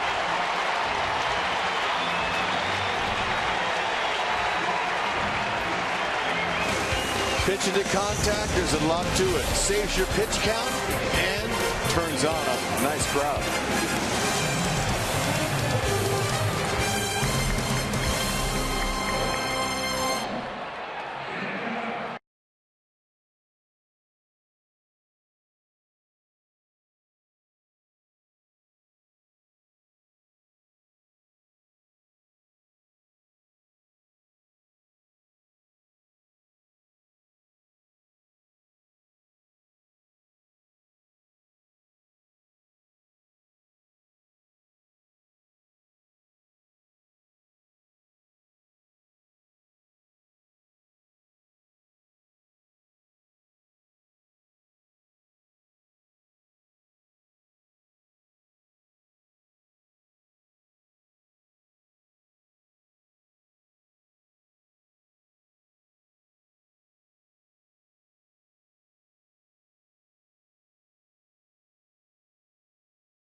U-verse rewind. Nice to see Infante air it out. Now he throws from the side. He's had elbow problems this spring, shoulder problems last spring. That's the best double play we've seen in the 2 years he's been here. Now his arm must be feeling a lot better, but he whipped that ball across the diamond like you would like to see your second baseman. Moose gets it, gets rid of it quickly. Come and get it. He comes across the base to get it. It shortens down the time, and he whipped it over there, whipped it, and was able to get him by a half a step. Excellent turn. And good to see. His arm's better. And to add to the rhythm that a double play must have, if Mike Moustakas doesn't give him the feed that he got, I mean, Moustakas threw Infante a perfect strike, which allowed him to, receive it about chest high, make the quick transition. Yeah, and if you watch Moose's footwork, they were nice and short. He didn't take a long. You want to get it over there quickly as you can.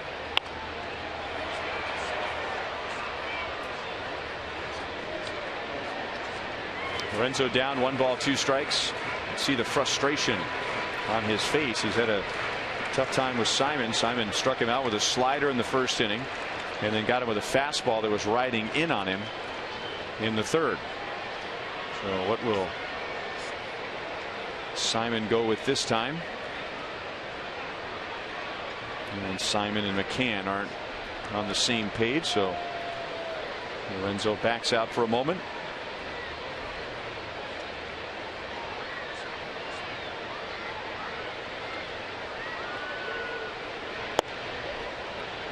Two and two.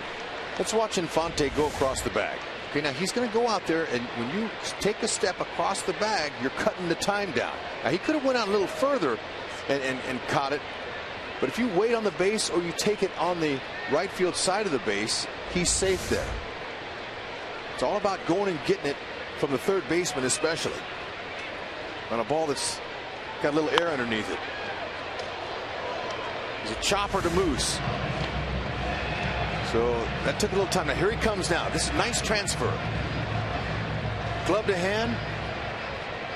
Whipped it over there. I mean, like, he got him by a couple of inches maybe. But that's the difference. By going and getting it. And putting something on the throw. I like to call that rid and troll. He got rid of it with some petrol on it. 3 and 2. You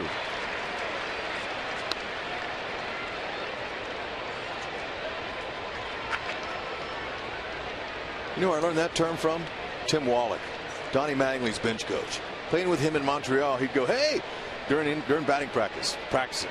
"I'm going to show you a little rid and troll right here." And I went, "What's that mean?" Get rid of it with some petrol on. Kane this time gets Simon. And he's on to begin the bottom of the 5th inning. That's the one. He recognized the pitch up, and he controlled his swing. Sent it right back up the middle. Perfect. Can't get any better than that. We're seeing some really good at bats. Great positioning. Like, talk about the balance a lot. The head position is right there. Very, very easy looking. And this is repetition. Years of it. And for Lorenzo Cain, he just started playing in high school. Eric Hosmer hit a 2-run home run against Simon with 2 outs in the 3rd inning. His 3rd home run of the year. He is driven in 15, second only to Morales. So we haven't seen too many other teams doing this to Hosmer either. I mean, look at all this. Hos goes this way all the time. We've seen Hosmer get a lot of base hits to left and center. Kane runs. It's a strike. And Kinsler may have been able to tag out Kane if the ball stayed in his glove. And he was a little late getting there. Lorenzo Cain didn't get the takeoff that he really wanted. Looked like he was spinning his wheels early until he got going.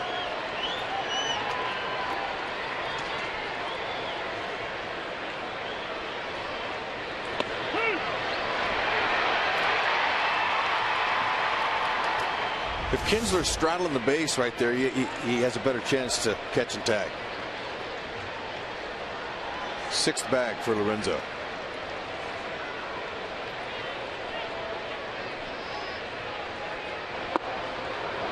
Off speed. 1 ball, 2 strikes. So far in 215, let's see where Hosmer's hits have gone. So if anything, they should be playing him straight up, right? By that chart, I would. And his home run against Simon in the 3rd inning was to straightaway center field. How about the bomb off Salazar? Really, was that last night? That was to the opposite field. And then Simon gets him with a pitch down and away. 6 strikeouts for Alfredo Simon. Haas thinking a little bit too much. There's a split finger. He wanting to pull the ball over in the worst way. That's an excellent pitch to defend against that type of swing in this situation. The ball's going away from the left-handed batter. Simon didn't want Hosmer to pull it over there to move Kane to 3rd.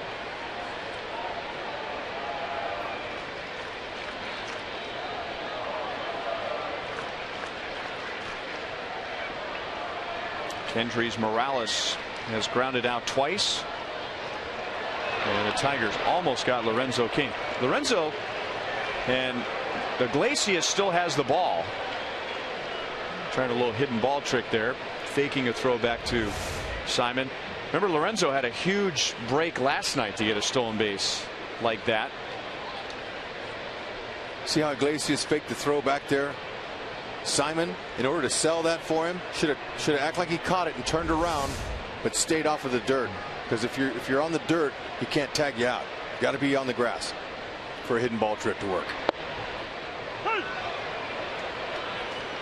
So Simon could have sold it for him. Maybe Omar Vizquel, the Gold Glove future Hall of Famer, will have a talk with Simon about that particular play, because you might only get on the hit ball trick one guy in your entire career, but it could be a crucial out. It works.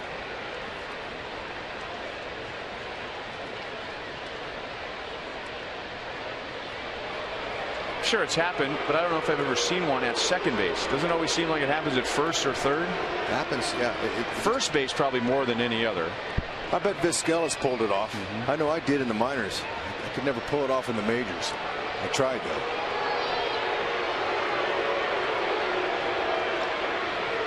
Simon has become suddenly obsessed with Lorenzo Cain at second base. Well, that's good for Morales. Morales, he gets a cookie. He can do some damage with it. So this is what the running game does. Even though the Tigers have more steals than the Royals so far early this season, the Royals running game is in the back of Simon. It's mine right now.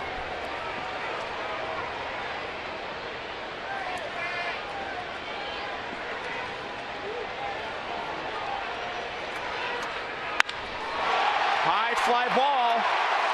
Deep right field. Kendrys Morales off the top of the wall. Kane will be waved home. So all that attention he paid to Lorenzo Cain, he may have forgotten about Morales, who hits an RBI double, and the Royals lead 4-0. You saw that coming. Absolutely. I could tell. Look, Simon doesn't know the Royals enough to keep posturing around, but he's not concentrating. 93, belt high. He's lucky that ball didn't go to the hydration station here at the K. A little more carry on that. That's a 2-run dinger. And I tell you, Simon's got to know. Better focus on that guy with the bat. RBI number 17 for Morales. That leads the Royals. And now Perez will try and get him home.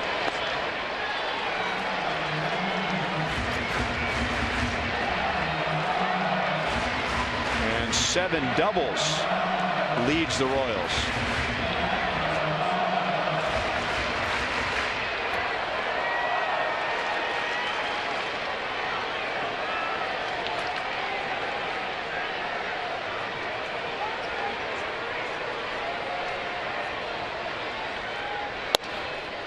The Royals lately have been doing things to pitchers that hasn't happened to a pitcher all year.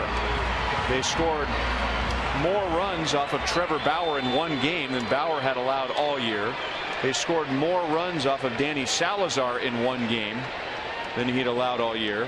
And now the Royals have more hits by right-hand batters tonight in this one game than Simon had allowed all year. He was just 1 for 22, or right-hand batters were 1 for 22 against Simon for the game tonight, and the Royals have 3 hits by right-hand batters tonight.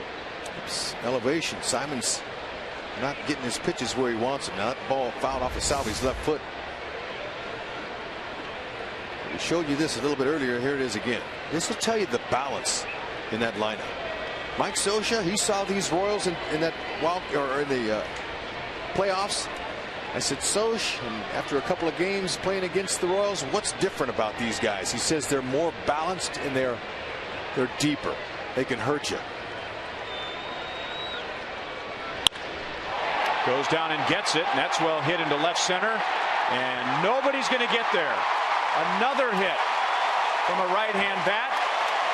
5-0 Royals with 1 out in the 5th inning.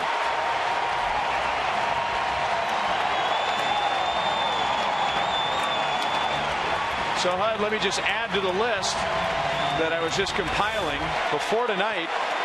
Alfredo Simon had allowed 5 runs in 4 starts, and now the Royals have 5 runs in 4 1/3 innings. Welcome to the K.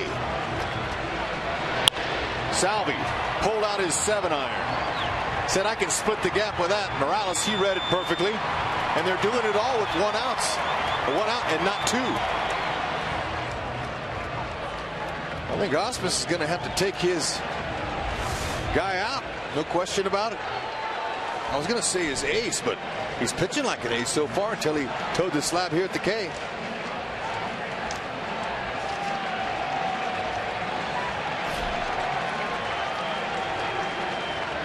So Chevy called to the bullpen for Detroit.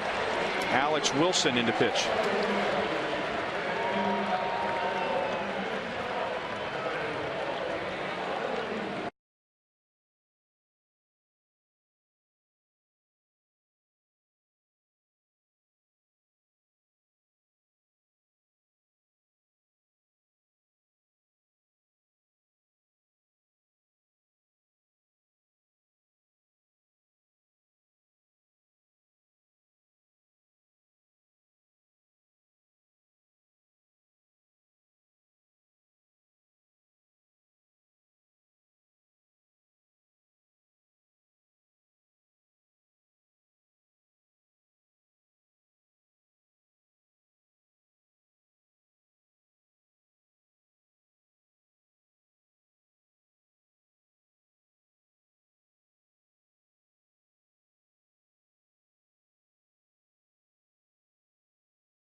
Brought to you by Panera Bread. Avoid the lines. Order online with rapid pickup at delivery.panerabread.com. By your Midwest Ford dealers. Visit your MidwestFordDealers.com. And by Academy Sports and Outdoors. Right stuff, low price every day.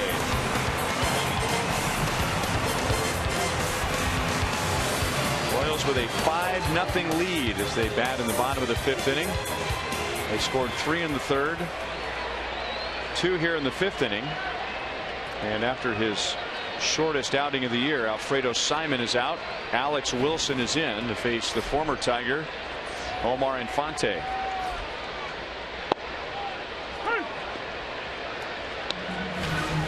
.88-93. Alex Wilson will go with his fastball. He'll try to sink it. A little sinker baller, slider and a changeup. 6 foot 225.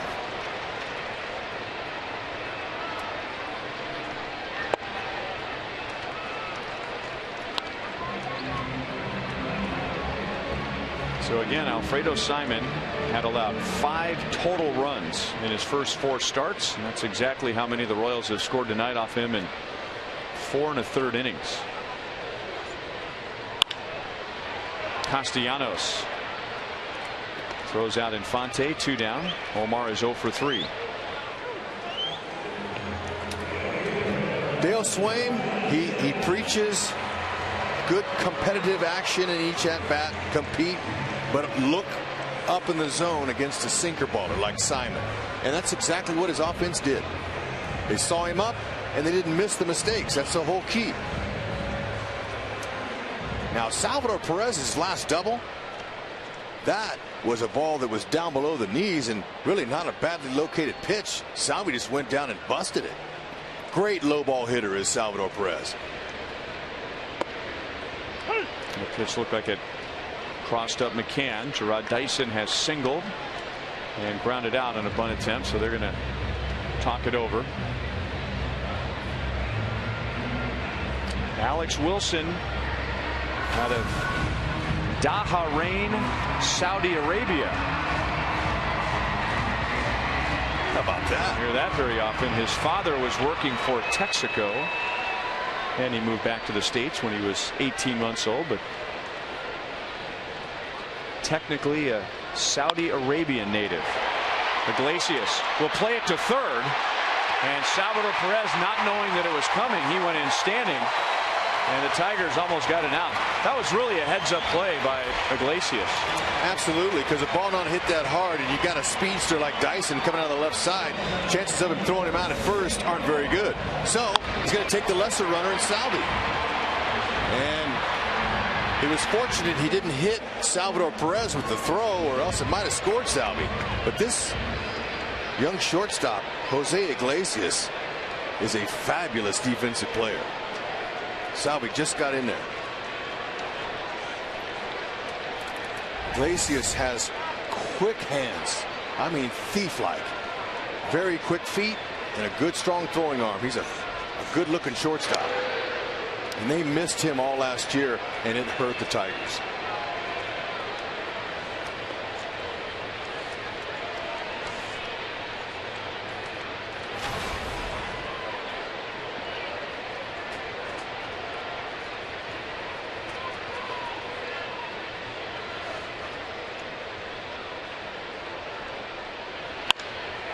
Base hit right field. Christian Colon gets his first hit of the game. Perez scores. Dyson goes to third. 6-0 KC.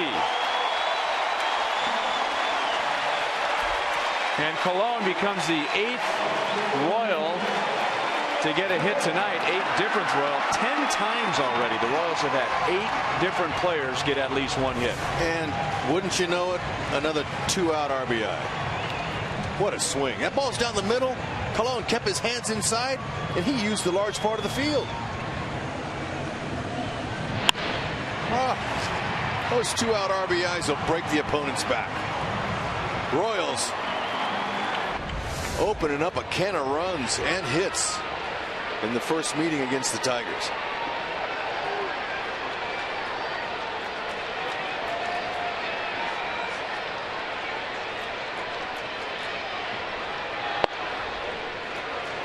Inside to Alex Gordon.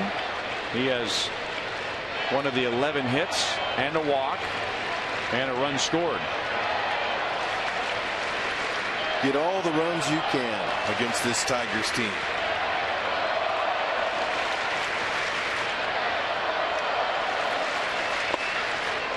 One and one. Because with the firepower in the Detroit lineup, they can catch those 6 runs in 1 inning, as good as they are.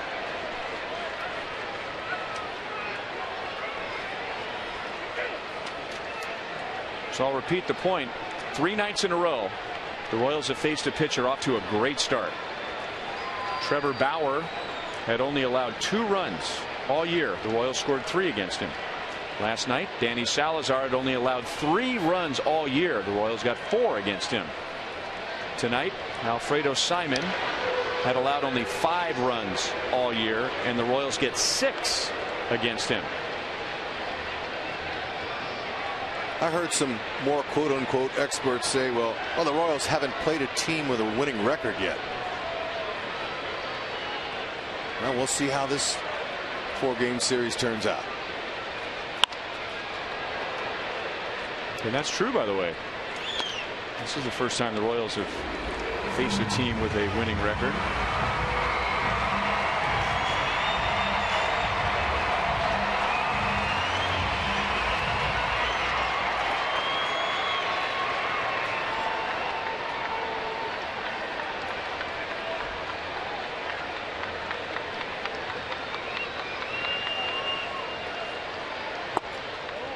Now Colon with a delayed steal. Man, the Royals have been doing that all year.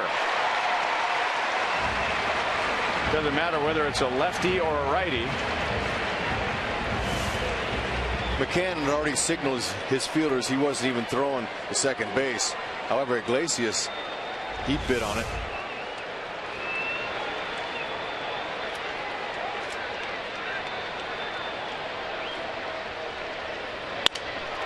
Crack bat. That'll drop. Dyson scores. Colon scores. It's a 5-run 5th inning. And the Royals lead the Tigers 8-0.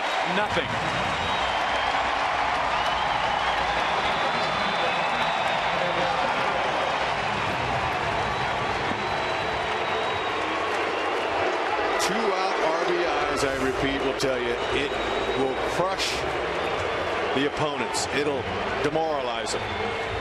1 out away from getting out of an inning. You got to stop the bleeding somehow. But Alex Wilson hadn't been able to do it. Alex Gordon in fuego. It's hot.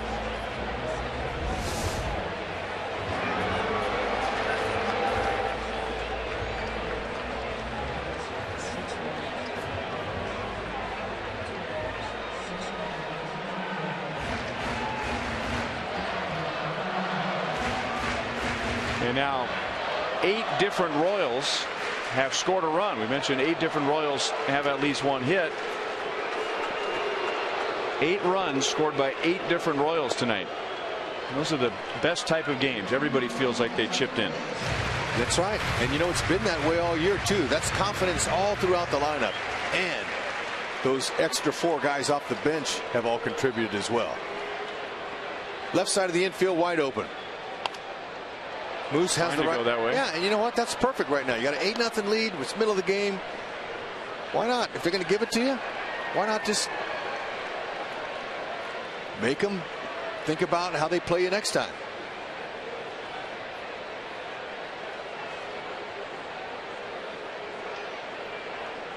Mike Moustakas is the 9th man to bat in the inning.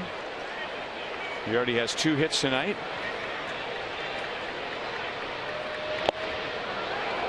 One ball, 2 strikes. Okay, now Moose has him where he wants him. 2-strike approach. That pitch was inside. Moose still tried to fight it off the left field.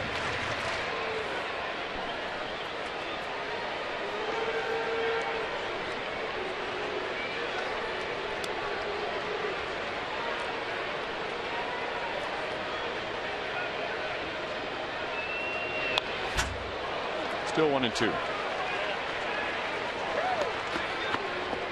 When the night began, the Boston Red Sox led the major leagues with 48 2-out RBIs.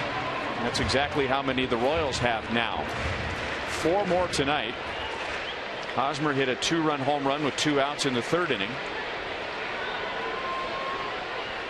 And now Dyson and Colon have scored with 2 outs. on the base hit by Gordon in this inning. And people say, well, what does clutch mean? And some will even argue that there's no such thing as a clutch hitter. But RBIs with 2 outs, batting average with 2 outs is important, because with fewer than 2 outs, you can score a run without a base hit. But with 2 outs, more times than not, there might be an error, wild pitch, pass ball, whatever. More times than not, with 2 outs, you have to get a run only with a hit.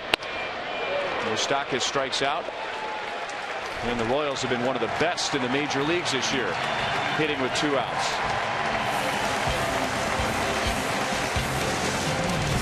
Frenzy hitting.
Two big innings, a 3-run third, a 5-run fifth, 8 different Royals with at least 1 hit, 8 different Royals with at least 1 run scored, and 6 different Royals have at least an RBI. Pass the baton. Track meets breaking out. These guys are running the bases. They're hitting with power. They're getting some clutch hits. And Duffy is on top of his game.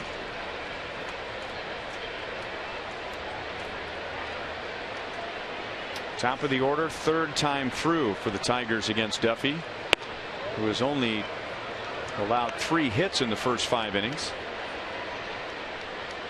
Defense has helped him out with a couple of double plays.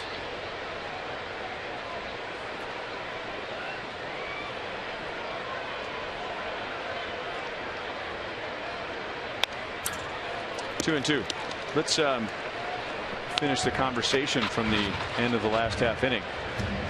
Some will say there's no such thing as a clutch hitter, that by and large most hitters, their batting average with runners in scoring position is about the same as their batting average without a runner in scoring position. 3-2 on Davis. And I'm sure there's plenty of numbers to back that up, and yet you, 10 years in the big leagues, you know that there were certain guys who were better with the game on the line or with 2 outs and runners in scoring position. That's right. And you get to know those guys, but with the Royals, it's hard to pinpoint a guy like that. He made contact. A frustrating out for Rajai Davis.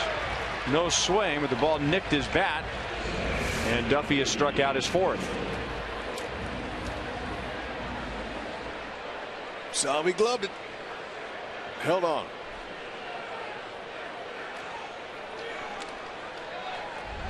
Runners in scoring position average is usually a telltale sign of who's the quote-unquote clutch hitter, but not always tells it the exact way. But when you got all these guys participating in the frenzy hitting from 1 through 9 in the order, that's when you sit around the clubhouse before the game. Somebody says, who's driving the bus? I mean, that's where that term came from. A clutch hitter is a bus driver.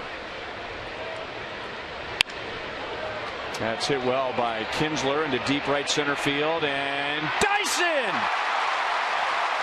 Gerard Dyson got in a foot race with the baseball, and he won. On contact, that ball is a double, maybe triple here at the K. For sure, Kinsler has extra bases. Both fielders turned and ran. You described it perfectly. It was a foot race. Ball was a little bit more towards Dyson, and he took it, playing right field, a position he's not usually comfortable with. However, this year, there's no doubt Lorenzo Cain is the center fielder. But what a skillful angle, great concentration on that play. And Brad Ausmus simply is watching, going, wow. How do you get anything started? How do you even, how can you get a ball with any air under it on the Trevor turf out there? Miguel Cabrera is on for the third time. He has his first hit. That is just the fourth hit for the Tigers tonight, all singles. And now our Toyota League leaders. Miguel Cabrera, 25 or more hits in the month of April. So fast starters, going back to the year Hud graduated high school. Miguel Cabrera has the most, 12 consecutive seasons with a good start. Very good start, 25 or more hits in April.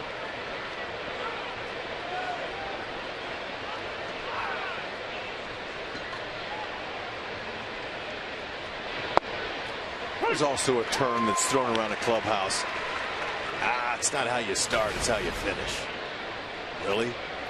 Well, you have a bad start. Ask Mike Moustakas what kind of uphill climb that could be.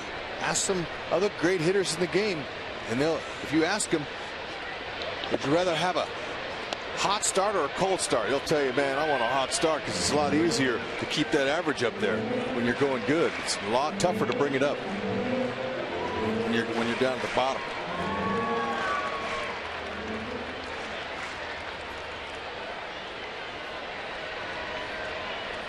You can just tell by looking at Moose, he's a different guy, more confident. Remember Bruce Chin, how he chewed his gum confidently? I think, as you put it specifically, he chews his gum with confidence. That's right. Moose is doing the same thing. Sal plays the ricochet. Almost got him. If Salvador Perez had thrown out Miguel Cabrera, the Tigers may have walked off the field, got on the bus, and went back to the hotel and said, see you tomorrow. Well, a perfect carom. Salvi bare hands. The ball's down a little bit lower towards the base. He had him. But Miguel Cabrera, he's wondering, why was that play even close? It's good carom. Now, we haven't seen the ball get underneath Salvi a lot, but we've been seeing some balls sneak under it. Certainly that's a wild pitch.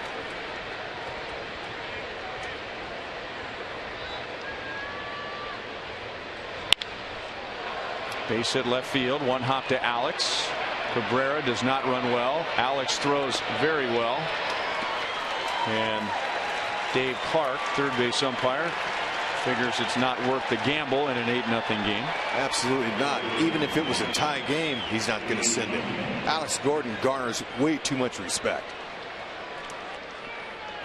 Third base coach Dave Clark, not umpire.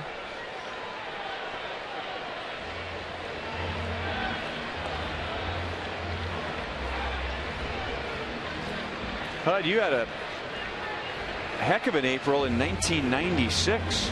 Speaking about fast starts. What do you mean, collecting splinters? 10 hits in April of 1996. Really? That's pretty good. That's what, 1 hit every 3 games? I told you, I rode the pine for 9 most of the time.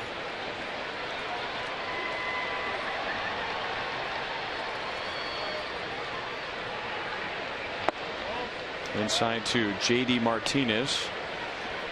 And Tigers trying to get back into this game with 1 swing.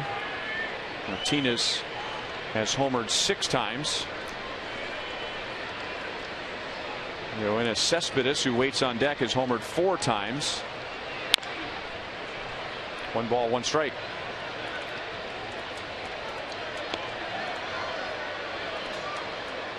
Well, we talked about how Danny Duffy's had good numbers, good personal numbers, outside of wins and losses against the Tigers in his career, but because of a lack of run support, just 1 of 6, or 1 and 6.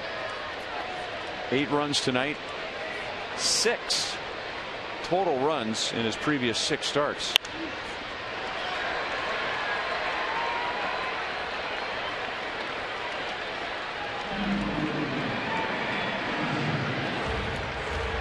.83 pitches thrown, so much better for Duffy. Be more pitch efficient is what Ned Yost asked Duffy to do before the game, and that's what, staying in there. You can get to the 6th inning, that's nice. If you can go 7, hey look, that's a great outing for Duffy. Only 1 20-pitch inning tonight.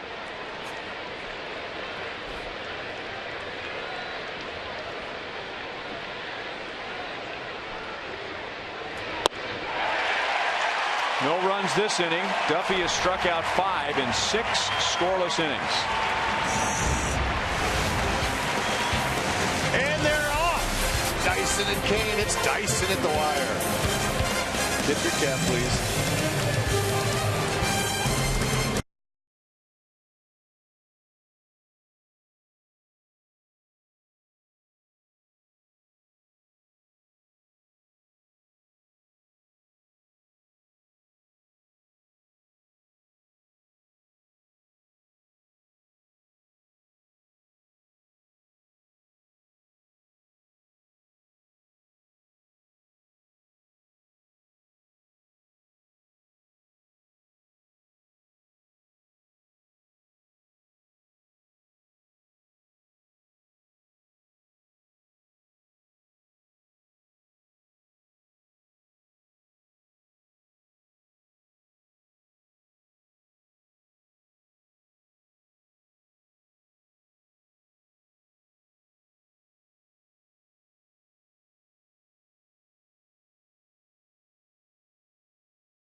Royals 8, Tigers nothing to the bottom of the 6th inning. And our Sonic Slam inning, our contestant tonight is Connie Puderbaugh from Cameron. If the Royals hit a home run in this inning, Connie, it's worth $100 because we gave away $1,800 last night. If the Royals hit a grand slam out of the park, Connie wins $25 grand from Sonic and the Kansas City Royals. Hosmer made somebody a winner last night. And that was a beautiful home run. I mean, it was as pretty as the one tonight here at the K. Except this was in front of the home crowd. And Eric Hosmer will come up in this inning. First Lorenzo Cain, that's well hit toward right center, but slicing back into Martinez. Lorenzo's 1 for 4. Eric Hosmer with 1 on, 2 out in the bottom of the 3rd. Been hearing that noise, and it's familiar. It's a loud sound off of Royals bats. 421 feet here at the K, straightaway dead center.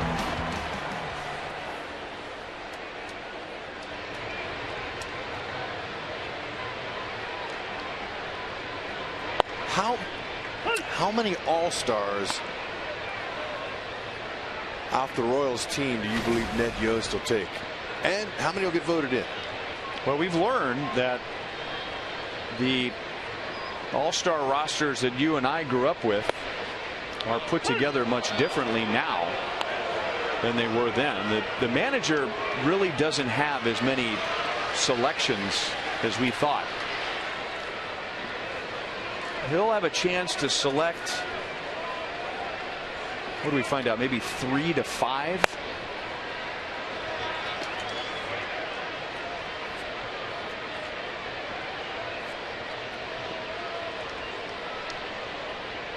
The fans will vote for the starters. Then there's the players vote. Hosmer down on strikes. That is a second strikeout for Wilson. 2 down.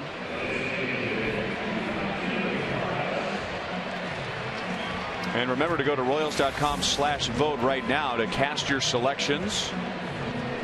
This year all voting is online, and you can vote up to 35 times on the exclusive Esurance MLB All-Star Game ballot.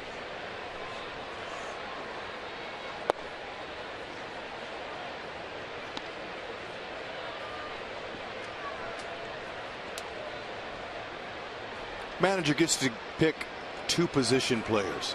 Yeah, I thought it was maybe 3 pitchers and 2 position players. We got that explanation when we were in Minnesota. 5 pitchers he can choose. So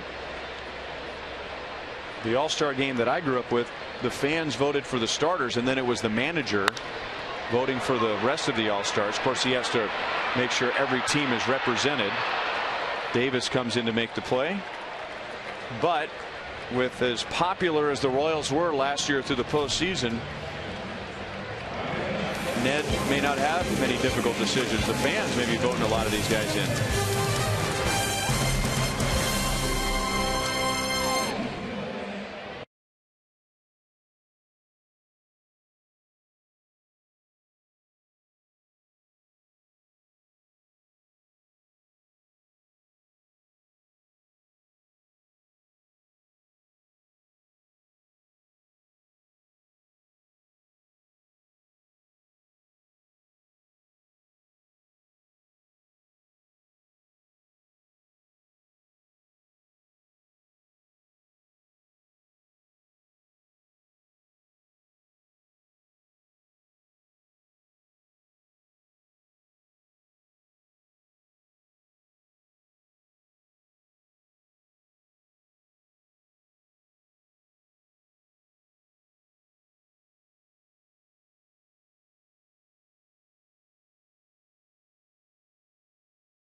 It's Miller time, brought to you by Miller Lite. Monty, your thoughts on Danny Duffy tonight? Well, I thought he looked like a different pitcher out there tonight. A guy who's very aggressive, pitch to contact, was not afraid to challenge hitters, and got in a couple situations where he needed to make big pitches, and he was able to do that. I thought this was so far the best start we've seen him make this year. Royals have turned a couple of double plays behind him, and then Gerard Dyson made the defensive play of the game on Ian Kinsler in the top of the 6th inning. Yoenis Cespedes leads off. How was Craft and Draft? Craft and Draft was very nice. I think I wish I were off the clock. Did you get anything to eat while you're up there? I didn't eat. I was kind of taking in the game. All right. We're going to be up there Wednesday, Hud. They have a lot of drafts to choose from, huh? They have a ton of really great items to choose from. Duffy at 86 pitches as he pitches into the 7th. We'll get Cespedes, Castellanos, and McCann. 2 walks, 5 strikeouts for Duffy.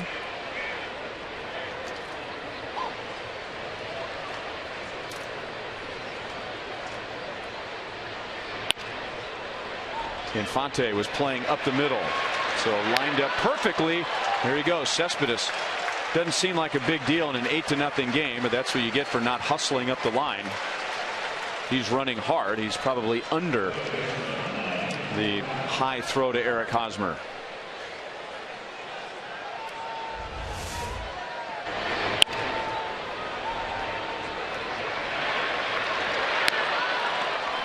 Wow. Oh well. I would hope that somebody on the Tigers staff would say something about that. You know, maybe tomorrow. Tomorrow you bring him in and you show him the tape and you just let him see it, and then just wait for an answer. Guys, I'm not sure what you all expected from this game, but to me, this Royals team came out with a serious message to make, and they've made it very loudly. We opened the broadcast tonight, and I made the statement to Hud, this is an important series. This is an important weekend. And now Ned Yost, you asked Ned Yost that question, and this goes back to day 1 as Royals manager and trying to get a team that had lost so much to turn into winners. And he's always preaching every series is an important series. So I get the message to the players, but for the fans and I think also for the players, after going 6-13 against the Tigers last year, 2-8 against the Tigers here at Kauffman Stadium. I mean, the Detroit Tigers alone kept the Royals from winning the division. I'm with you, Monty. This is a statement series to get off on the right foot with these guys. Well, it seemed like last year the Tigers just kind of toyed with the Royals for the most part, whether home or away. They found a way to almost trounce on these Royals. I remember a series toward the end of September. They came into town. It was going to be a big series, and I think if Jeremy Guthrie hadn't shut the Tigers down on that last game of the series on Sunday, the Tigers would have swept the Royals and really pretty much dampened their their chances even competing toward the end of the season to win that division. But tonight, I didn't know exactly what to expect to see, but we've seen a really nice showing. I didn't have a big energy buildup like anxiety, and I'll come to the ballpark thinking, you know what, hey, look, it's nice that Detroit's in. Happy to hear that there's going to be a lot of fans come to the K this weekend and next week at the homestand, and it'll be interesting to see what happens. I thought the Royals offense was going to struggle against Simon. That's what was my concern, is that the offense would, because they really, the last few games in Cleveland, they started to click again on all cylinders offensively, and I was afraid they'd come in and get shut down and kind of go into that funk and maybe lose 3 out of 4 games here. And obviously it could still happen, but looks so good here early.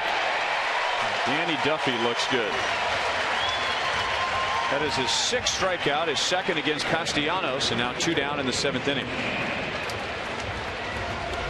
Tell Danny's really starting to establish confidence, throwing that 3rd pitch, his changeup for strikes, and it's a great sign. That's a pitch he can work himself out of situations where he needs to make a big pitch. Doesn't have to rely on that fastball all the time when you have command of that changeup. Just really looks under control on the mound, doesn't he? Oh, more than any of the starts we've seen so far this year. He looks like the Danny Duffy we saw last year. I can go back. Looks like he slipped there. I can go back 4 years ago, my first year here, and I know Jim Leyland very well when he was skipper in the Tigers, and he loved Danny Duffy. And that was way before Duffy became a guy. Leyland, he could tell that Duffy had the stuff to become a big-time left-handed pitcher in the American League. And what we've learned from Danny Duffy is the key for him is keeping his pitch count down here. He is still under 100 pitches in the 7th inning with 2 outs. So I think that's his key. And when he attacks hitters, he's able to do that. You know, Duffy wasn't even on the team. And every time I would see Leyland, he goes, "How's that Duffy kid? How's Duffy doing?" That's a pretty good Jim Leyland. That's all he would ask about. He would always ask about Duffy. He's a great evaluator of talent. No question.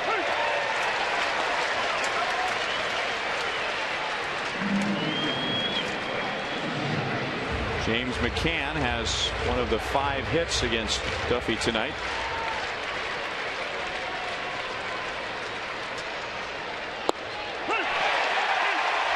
Seven scoreless innings for Danny Duffy with a mountain of run support. And 7 strikeouts to go with those 7 scoreless innings. Young man, you got to go.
By AT&T Uverse high-speed internet. The Uverse revolves around you. Call 1-800-PIC-ATT. By Steel outdoor power equipment, quality, reliability, and value. Find a servicing Steel dealer at steeldealers.com or search STIHL. And by Menards. Save big money at Menards on all your home improvement needs. Beautiful night, nice crowd. Big lead. Fans have had plenty of reasons to get out of their seats. So it's called the 7th inning stretch, but Royals fans tonight have been probably out of their seats more than they've been sitting in their seats. The Royals have 8 runs, 12 hits, and they've seen Danny Duffy spin 7 scoreless innings. That's hard hit to Martinez in right field. As Salvador Perez is out, he is 2 for 4, getting a good swing off of Al Albuquerque. He comes on in the bottom of the 7th inning with an ERA of 10.29. Fastball slider guy. Go 92 to 95. Power arm. Finding too much at the plate so far. Opponents are raking him.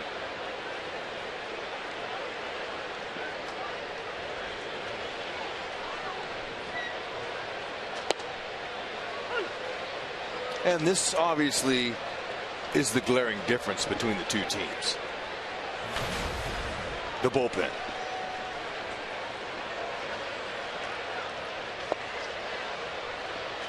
Oh, and 2 on Infante. He's the only starter without a hit tonight.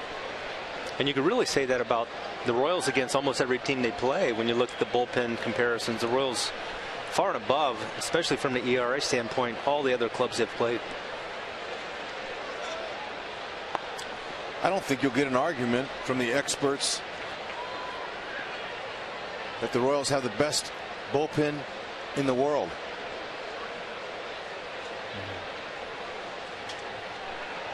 Looks like Danny Duffy is going to get a shot to go 8 innings.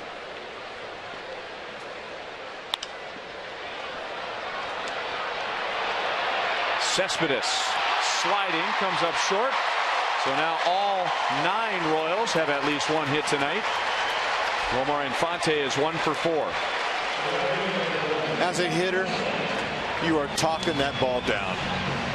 Off the end of the bat, Monty, I know the pitcher's saying, come on, he didn't really hit that ball hard. But as a hitter, you're saying, get down, get down, get down, please.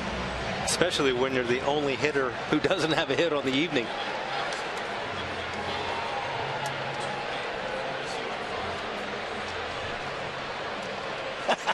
There it is. That explains it. It's like, come on, give me a little effort out there.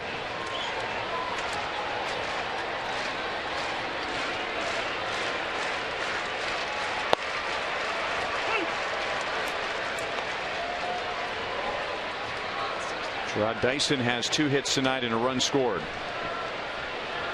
It's one of those games where the team wins and everybody in the game tonight felt like they chipped in. 9 Royals have a hit. 8 Royals have scored a run. Dyson has a 3-hit game. And to finish the thought, 6 Royals have at least 1 RBI.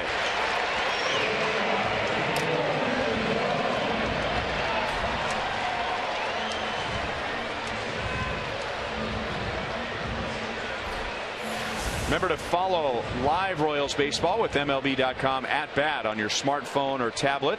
Stay connected to the Royals all season wherever you are with the MLB.tv Game of the Day, in-game highlights, live look-ins, replay reviews, radio broadcasts, and more.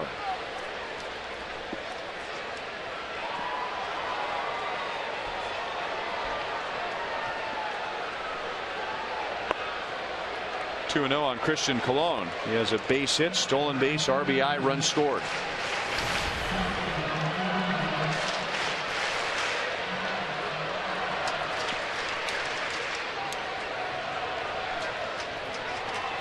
Dyson tying a career high with a 3-hit game. It's the 11th time he's done that. He got that hit on that ball to Iglesias, and Iglesias threw to third base. Kind of threw me off. I went 6-5 and forgot to put that as a base hit. Good try by Iglesias, but it didn't work.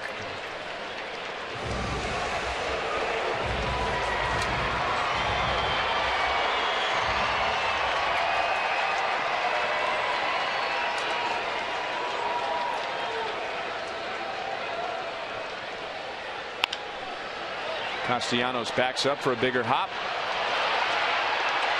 No double play.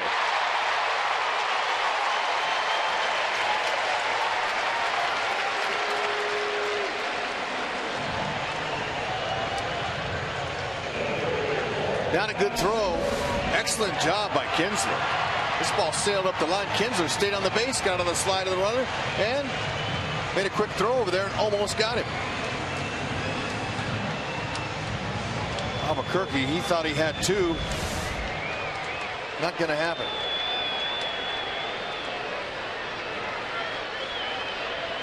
Could the Royals get another 2-out RBI?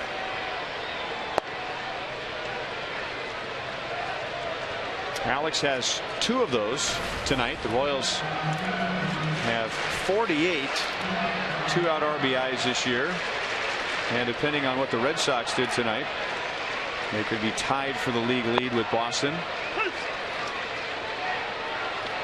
Royals have driven in 4 of their 8 runs with 2 outs tonight. Monty, this is driving my point home about 2-out RBIs. It crushes the opponent, especially the pitcher. Well, as a pitcher, you don't have that clock. You can't run out the time. You got to get an out, and when you have two, can't get the third one. It is almost a backbreaker for you.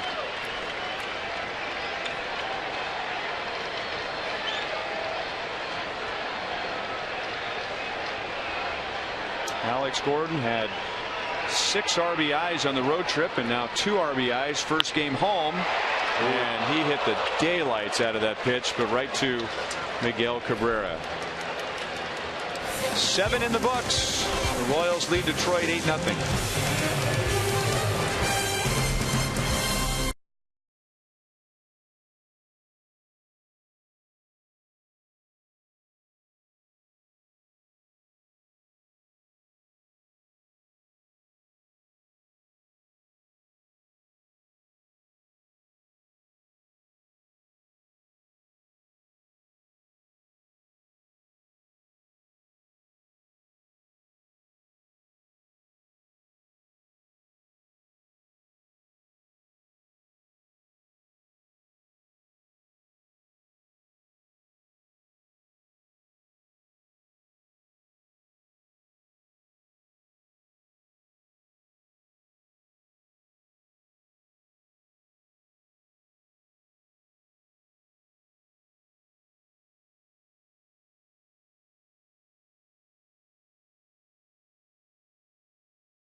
All Minnesota over Chris Sale and the White Sox. Cleveland struggles. They lose 5-1. Told you about the Angels beating Oakland and Seattle, and Houston tied up right now down at Minute Maid. Our Mazda game break.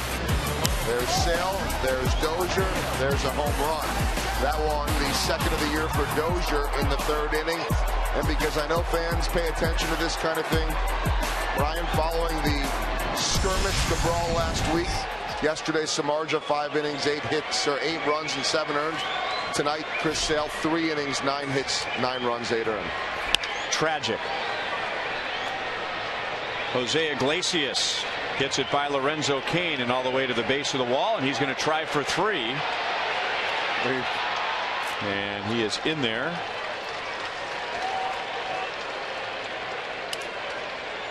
It's just the second time all night the Tigers have had a runner past second base.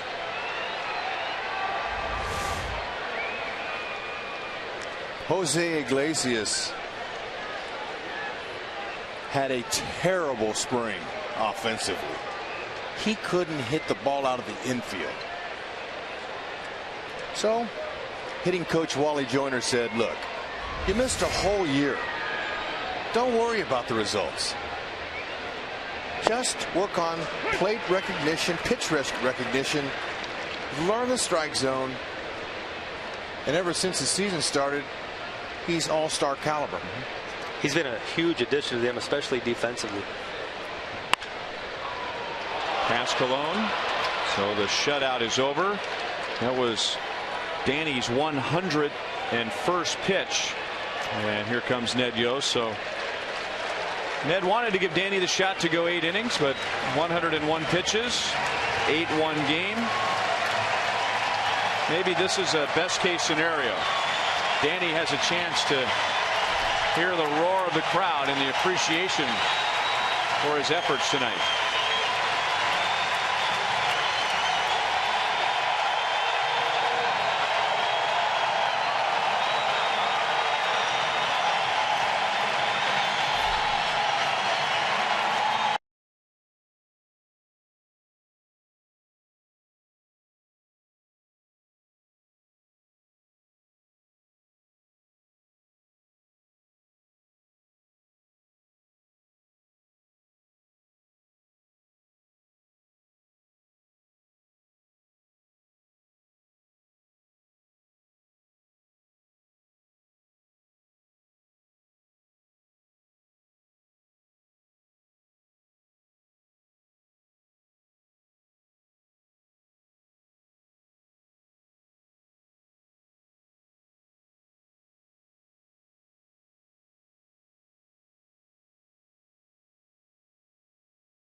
As he came off after facing 2 batters in the 8th inning. And now he'll spend the rest of the night cheering on Jason Frazier and the rest of his teammates. Right, that's only the 3rd time all season that a Royal starter has pitched into the 8th inning. So that was a nice step forward for this rotation. We knew innings were going to be a key. Got to replace Shields at 220+ innings. Danny Duffy, a nice job of that tonight. Let me ask you a question in regard to something Hud and I have talked about tonight. Royals starting ERA is 9th in the league, or was 9th in the league coming into tonight. And on one hand, it's early. On the other hand, okay, we've played over 20 games. It's something to take a look at. But when we showed when the starters were doing well, warm weather, starters not doing well, cold weather, and the macho thing is to say, well, we're not going to make any excuses. But I mean, maybe it's not an excuse. That's an explanation, though, isn't it? Well, certainly it feels better to be out there pitching when the weather is conducive to baseball. But I think for a pitcher, oftentimes you can use that to your advantage. Hitters have a much more difficult time in cold weather normally than warm weather.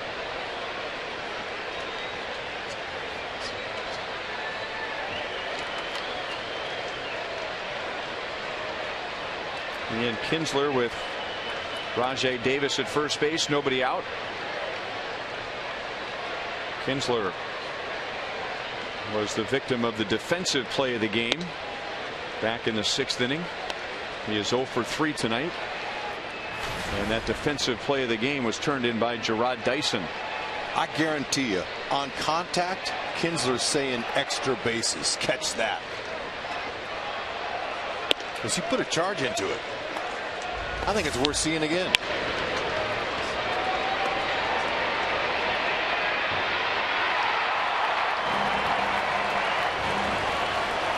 Interesting, Dyson normally playing in center field is like that jump was a jump that he would get in center field for a ball in the left center field gap. And I think he's better going to his right than he is when he's playing right field going to his left.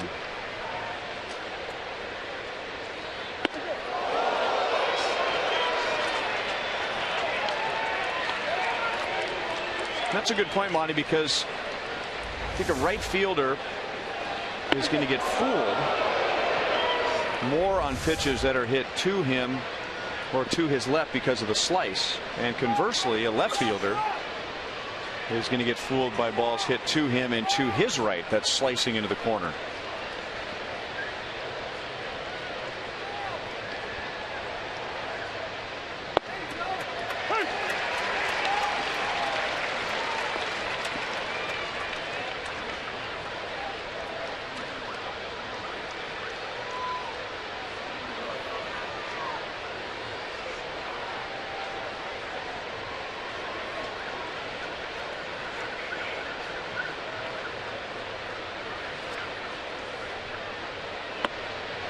And now a walk to Kinsler. So the first 3 have reached.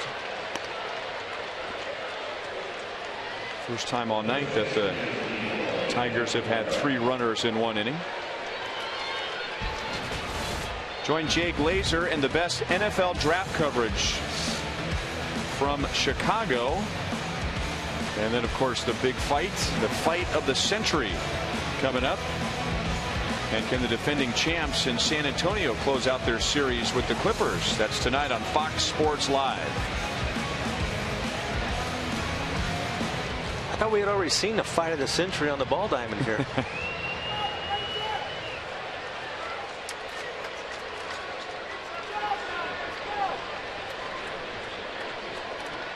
Got any thoughts on the fight, guys? None here. Mayweather. Knockout or decision? Knockout. Really? Okay.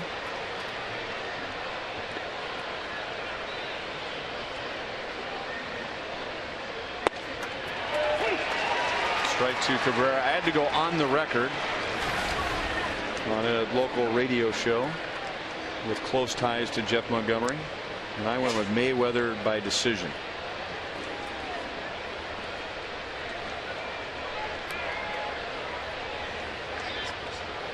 Mayweather's a little bigger. Doesn't mean a lot. Pacquiao looks like a guy to me whose lights might go out before his legs go out. Exactly. Right? Should be good.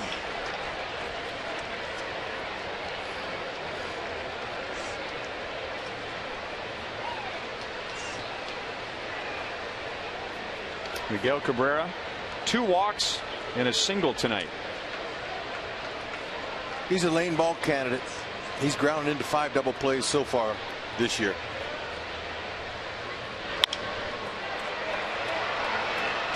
That'll be out of play. 1 ball, 2 strikes. Cabrera tormented the Royals for years when he came to the American League. He hit .330 with a .537 slugging percentage. You're talking well over 900 OPS. Last year, .203, no home runs. It was the first time since '05 when he was with the Marlins that he had no home runs against a divisional opponent.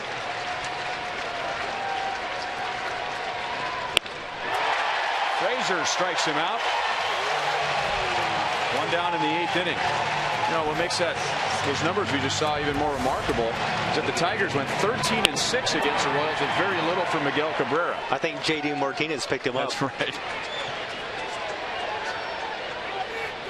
Big out there by Jason Frazier. You look at the scoreboard, 8-1 in the 8th inning, but I tell you, this Tigers team is one that they have the ability to get back in a game. It doesn't matter what the score is.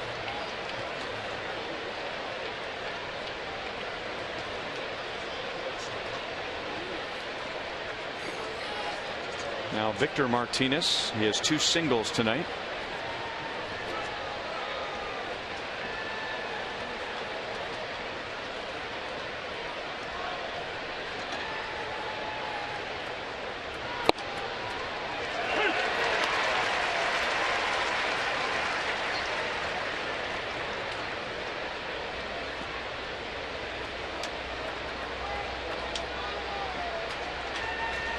Victor's left knee bothers him a little bit more from this side of the plate.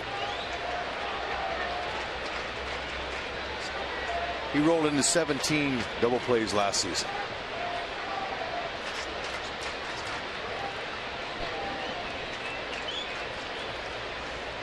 He has such a unique style when he gets in the box and how he gets loose with his arms. And being from Venezuela, I wonder how many little kids in Venezuela, when they come up to the plate, shrug and wave their arms and shoulders like Victor Martinez does.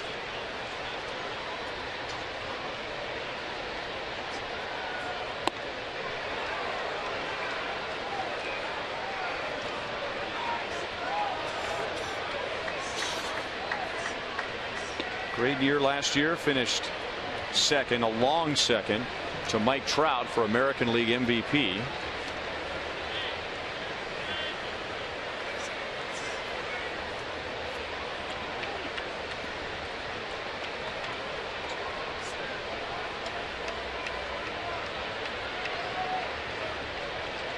Tigers scoring their first run all night in this inning. They have Davis at second base and Kinsler at first with 1 out. 2-1. Victor Martinez is a player that's really amazing to still be able to put up the numbers he does based on all the injuries he's had to his legs, and seems to always come back and be about where he was prior to his injuries.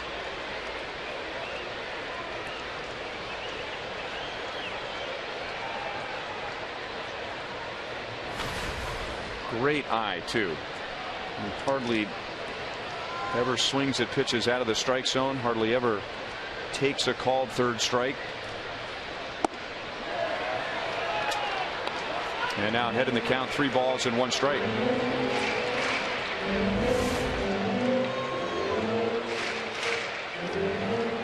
think Jason Frazier would like to have that pitch. That's right, we want to pitch him. Hits the top of that ball. That's a 4.63.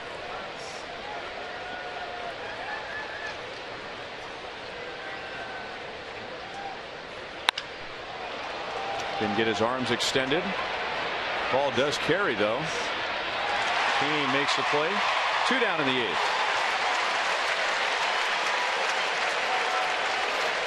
Tonight's copyrighted telecast is presented by authority of the Kansas City Royals.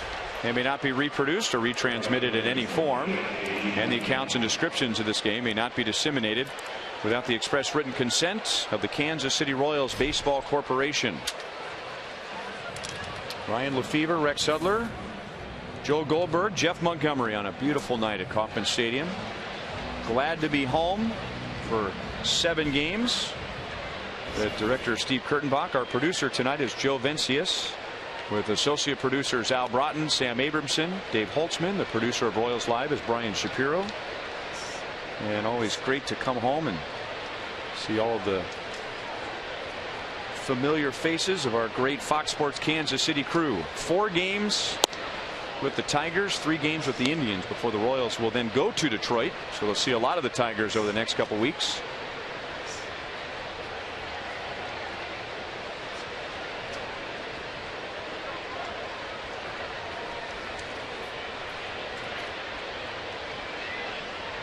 J.D. Martinez is 0 for 3 with 2 strikeouts. Those at bats against Danny Duffy.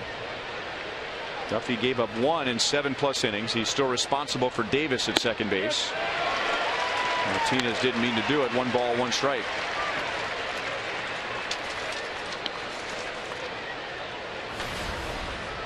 The Royals have not named a starting pitcher for tomorrow. The assumption has always been Chris Young, but the Royals didn't name him that in the event that something happened tonight where the Royals needed a long reliever. But I think it's safe to assume we'll see Chris Young pitching tomorrow. And the Tigers have Kyle Lobstein pitching for them, a left-hand pitcher. Edison Volquez back from his suspension on Saturday against David Price. And then Jason Vargas and Anibal Sanchez on Sunday.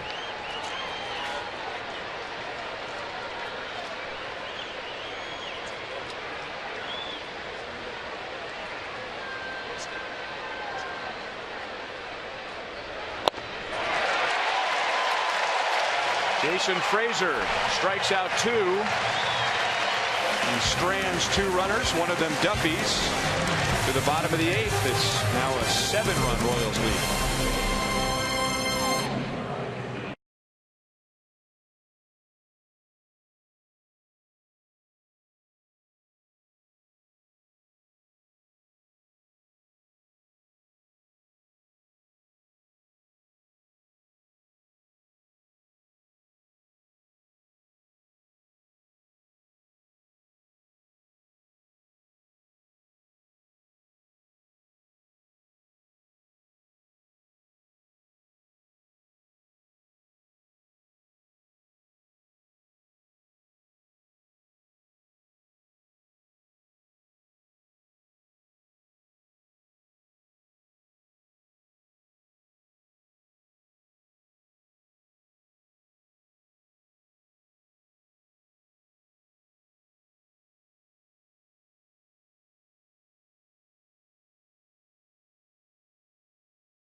Offense spread out among the starting 9. All 9 have hits. 8 have scored runs. 6 have driven in runs. And Danny Duffy's turned in one of the best performances by a Royals starter this year, giving up just 1 run in 7 innings.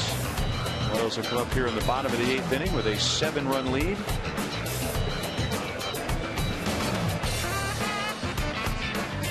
Mike Moustakas, Lorenzo Cain, and Eric Hosmer against Angel Nesbitt. And Moustakas fouls it away. It's only 1 game. We'll see plenty of the Tigers this year, so you don't want to make too much out of 1 game. But again, we go back to the Tigers were 13-6 against the Royals. They were 8-2 here. And the Royals started the year last year 0-5 against Detroit. I think, you got to be happy if you're a Royals fan or a Royals player the way you've been performing. I mean, you're facing a guy that hasn't been beaten yet, and he's been rolling along. But he gave up just 4 runs in all of his starts, and the Royals busted him. I mean, he left his ball up the Royals. The aggression on the bases, the base stealers got into his mind, and he left some pitches up, forgot about the hitting, and they made him pay for it. Alfredo Simon. I remember when he was Simone. I just said it with by the accident. Orioles. Right.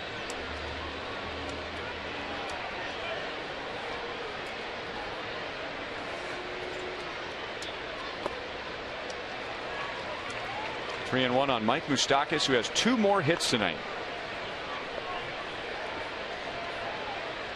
Nesbitt, 6'1", 235.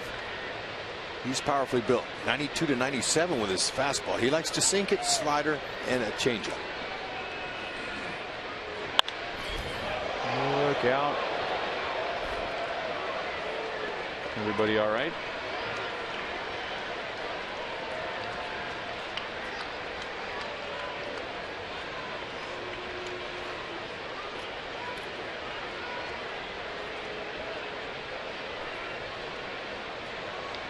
Tigers still shifting on Mike Moustakas, who has a bunt hit to the left side and a double to right center field. And he pulls it right into the defense. Cabrera to the bag, 1 down. After this series, the Cleveland Indians will be in town for 3 beginning on Tuesday, and that begins with a T-shirt Tuesday. Be one of the first 10,000 fans and celebrate Cinco de Mayo in style with a Los Reales shirt, courtesy of Teva. The gates will open at 5:30. So make sure you arrive early for that 7:10 game. Royals.com/T-shirt Tuesday or 1-800-6-ROYALS.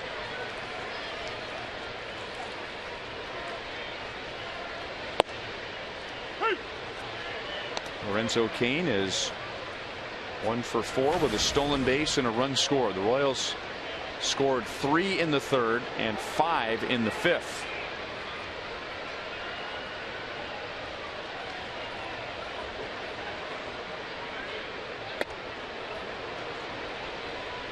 Oh, 2. Well, it's also good for the Royals to see Alex Wilson and this young man here, Angel Nesbitt. A couple of guys they haven't seen before.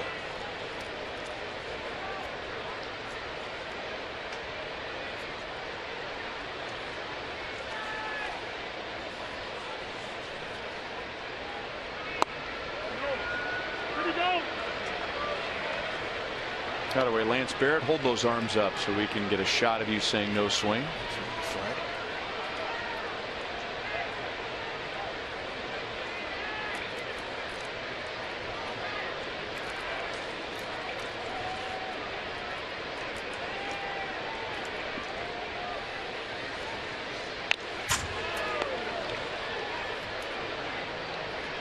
Royals have played 7 series. They took 2 out of 3 from the Indians, so they have won 5 of the 7 series. And if they can hang on tonight, what's the best way to win a series? You win game 1, and the Royals have won game 1 of every series they've played. 2 down. Nesbitt gets his first strikeout.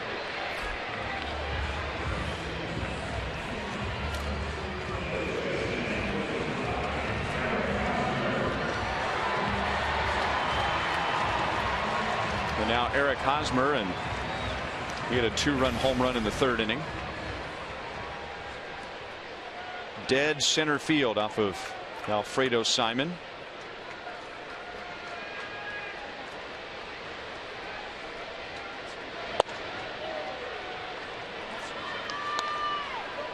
What a job by Danny Duffy. Duffy cruised. Saved the bullpen a little bit. See Finnegan warming up.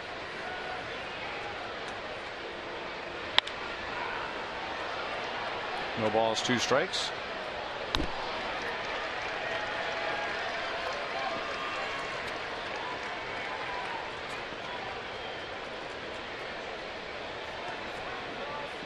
Hosmer has 9 home runs in his career against the Tigers. That's the most for him against any one team. And he has an 11-game hitting streak going back to last year against Detroit with his 3rd inning home run.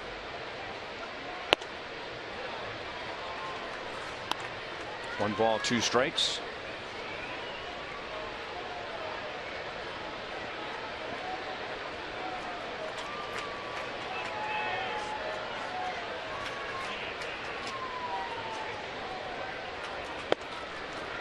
Nesbitt strikes out 2. So it will be Brandon Finnegan in the top of the 9th inning as the Royals are 3 outs away from making game 1 of 4 against the Tigers.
It all down on Boulevard Royals Live. A lot to talk about. Everybody hits tonight. We'll take a closer look at the offense, and we've got to talk quite a bit about the pitching performance of Danny Duffy. We'll hear from Ned Yost, player reaction, and much more coming up on the C'est La Vista edition of Boulevard Royals Live. Well, Joel, as we like to say, that's life later.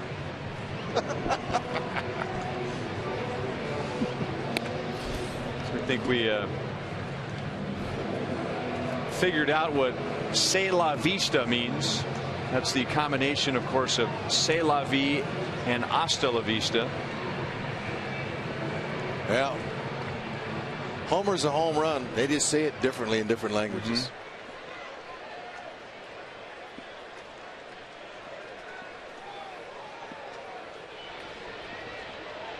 Finnegan will get Cespedes, Castellanos, and McCann.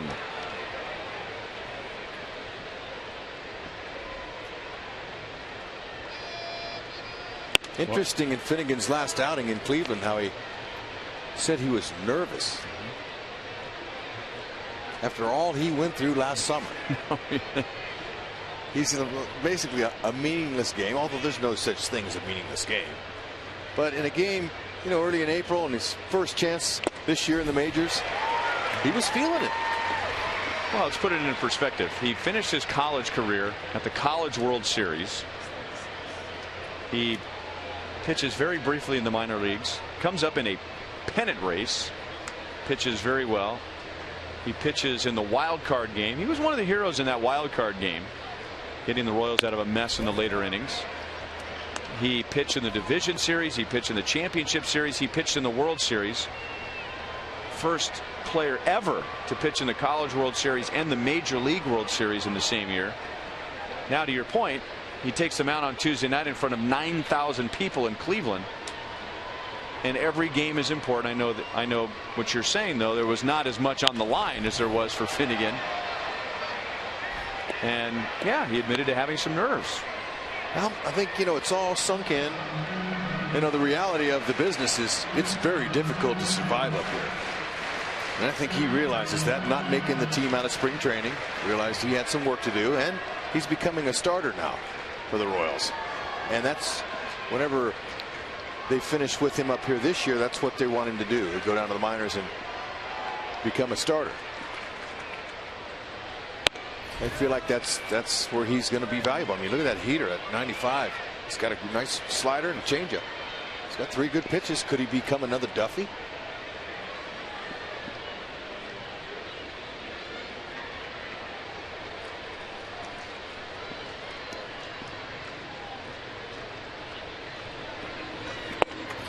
Strike 3 over the inside.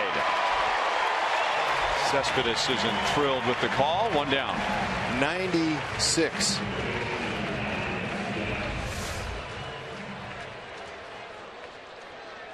Four-seamer. Salvi presented it well. Cespedes. She got to go. Say la vista, Yoenis Cespedes.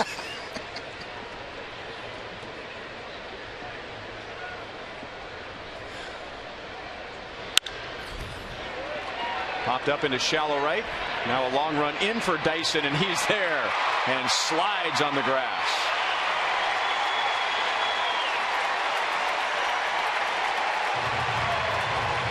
He's showing off some range tonight, hasn't he? He sure is. And the fans, they're giving him a standing O. And why not? It was the Alex Gordon road show on defense. The road trip the Royals just came off of, and now tonight it's Dyson putting on a little clinic. Now the rest of his teammates, they were all watching him. And he's at full speed. A little crash landing on the Trevor turf here at the K, which is really soft and nice. Hosmer's laughing at him. Hey, let me help you up, young man. 28,405 here tonight for game 1. And now James McCann. Finnegan looks a lot better tonight, getting through those nerves on Tuesday. By the way, Finnegan came out of the bullpen on Tuesday, and the first guy he faced hit a 3-run home run to put Cleveland ahead. And then remember, the Royals scored 6 runs in the next inning, and Finnegan ended up with his first major league win. That's how good the Royals have been going lately, is the guy who felt the worst about his outing that night in Cleveland ends up as the winning pitcher. Nobody's ever tried to figure the grand game out.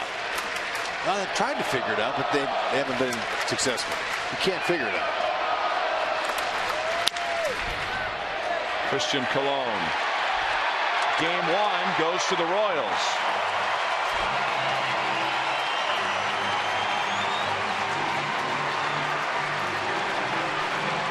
And now the Royals have won game 1 in each of their first 8 series this year.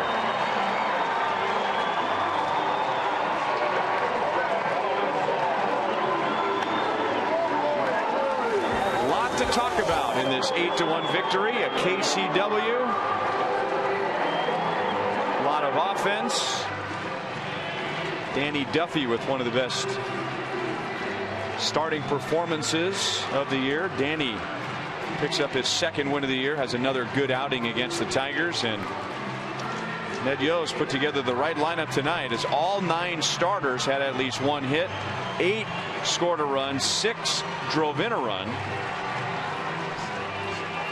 So no 0-5 to begin this year against the 4-time defending division champion Tigers, as the Royals take game 1 tonight 8-1, with the Tigers not getting their first and only run until the 8th inning. So on a night like tonight, take your pick for Joel's guest down on the field, and Joel is going to go with Gerard Dyson, who had a good game at the plate and in the field. Joel, what a night for Gerard Dyson and everybody on the Royals, whether it be the hitters, the defense, the pitching. First off, Gerard, you've been here a long time. It's an April crowd on a Thursday night. Feeling a little bit again like the playoffs. What do you think? I love the crowd.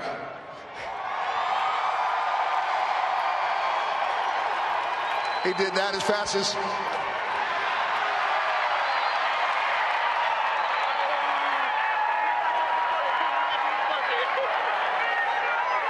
have to stay up. You don't have to go down. Mira. I can only move fast on the field. Hey, I think we all got a little red on that one.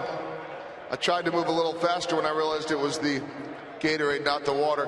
Man, you got the best speed on the team. What happened there? I don't know. He caught me off guard. All right, let's talk defense. How in the world did you get to that ball in right field? It's a newer position for you, too. Take us through that catch. Well, I just went back and just tried to make a play. I didn't think I have a shot, but as I kept running, I was closing in on the ball, and that's what speed do. I think that was the defense version of that's what speed do. And then looking out there in more shallow right field, I don't know that you replaced your divot, but tell us about that last catch. I don't know what happened. I went back, and I had to come in and make a play, and I was able to make the play. Tied a career high with 3 hits in the game, but when you look up and down the lineup, every single guy had hits, very similar to the other night in Cleveland. What's been the key for you guys when you're all rolling like this? Just get good pitches ahead and keep the line moving. Last thing for you. Did this game, I mean, you're going to face them 18 more times, but was there anything about setting any kind of tempo or anything for the rest of the year with tonight? Absolutely, and I think Duffy did a great job doing that. Well said. Gerard Dyson, great job. All right, thank you. Gerard Dyson, who is soaked in Gatorade, tipping his cap to the crowd. Guys, let's go back upstairs to you. Well, sometimes, Hud, that's life. Later.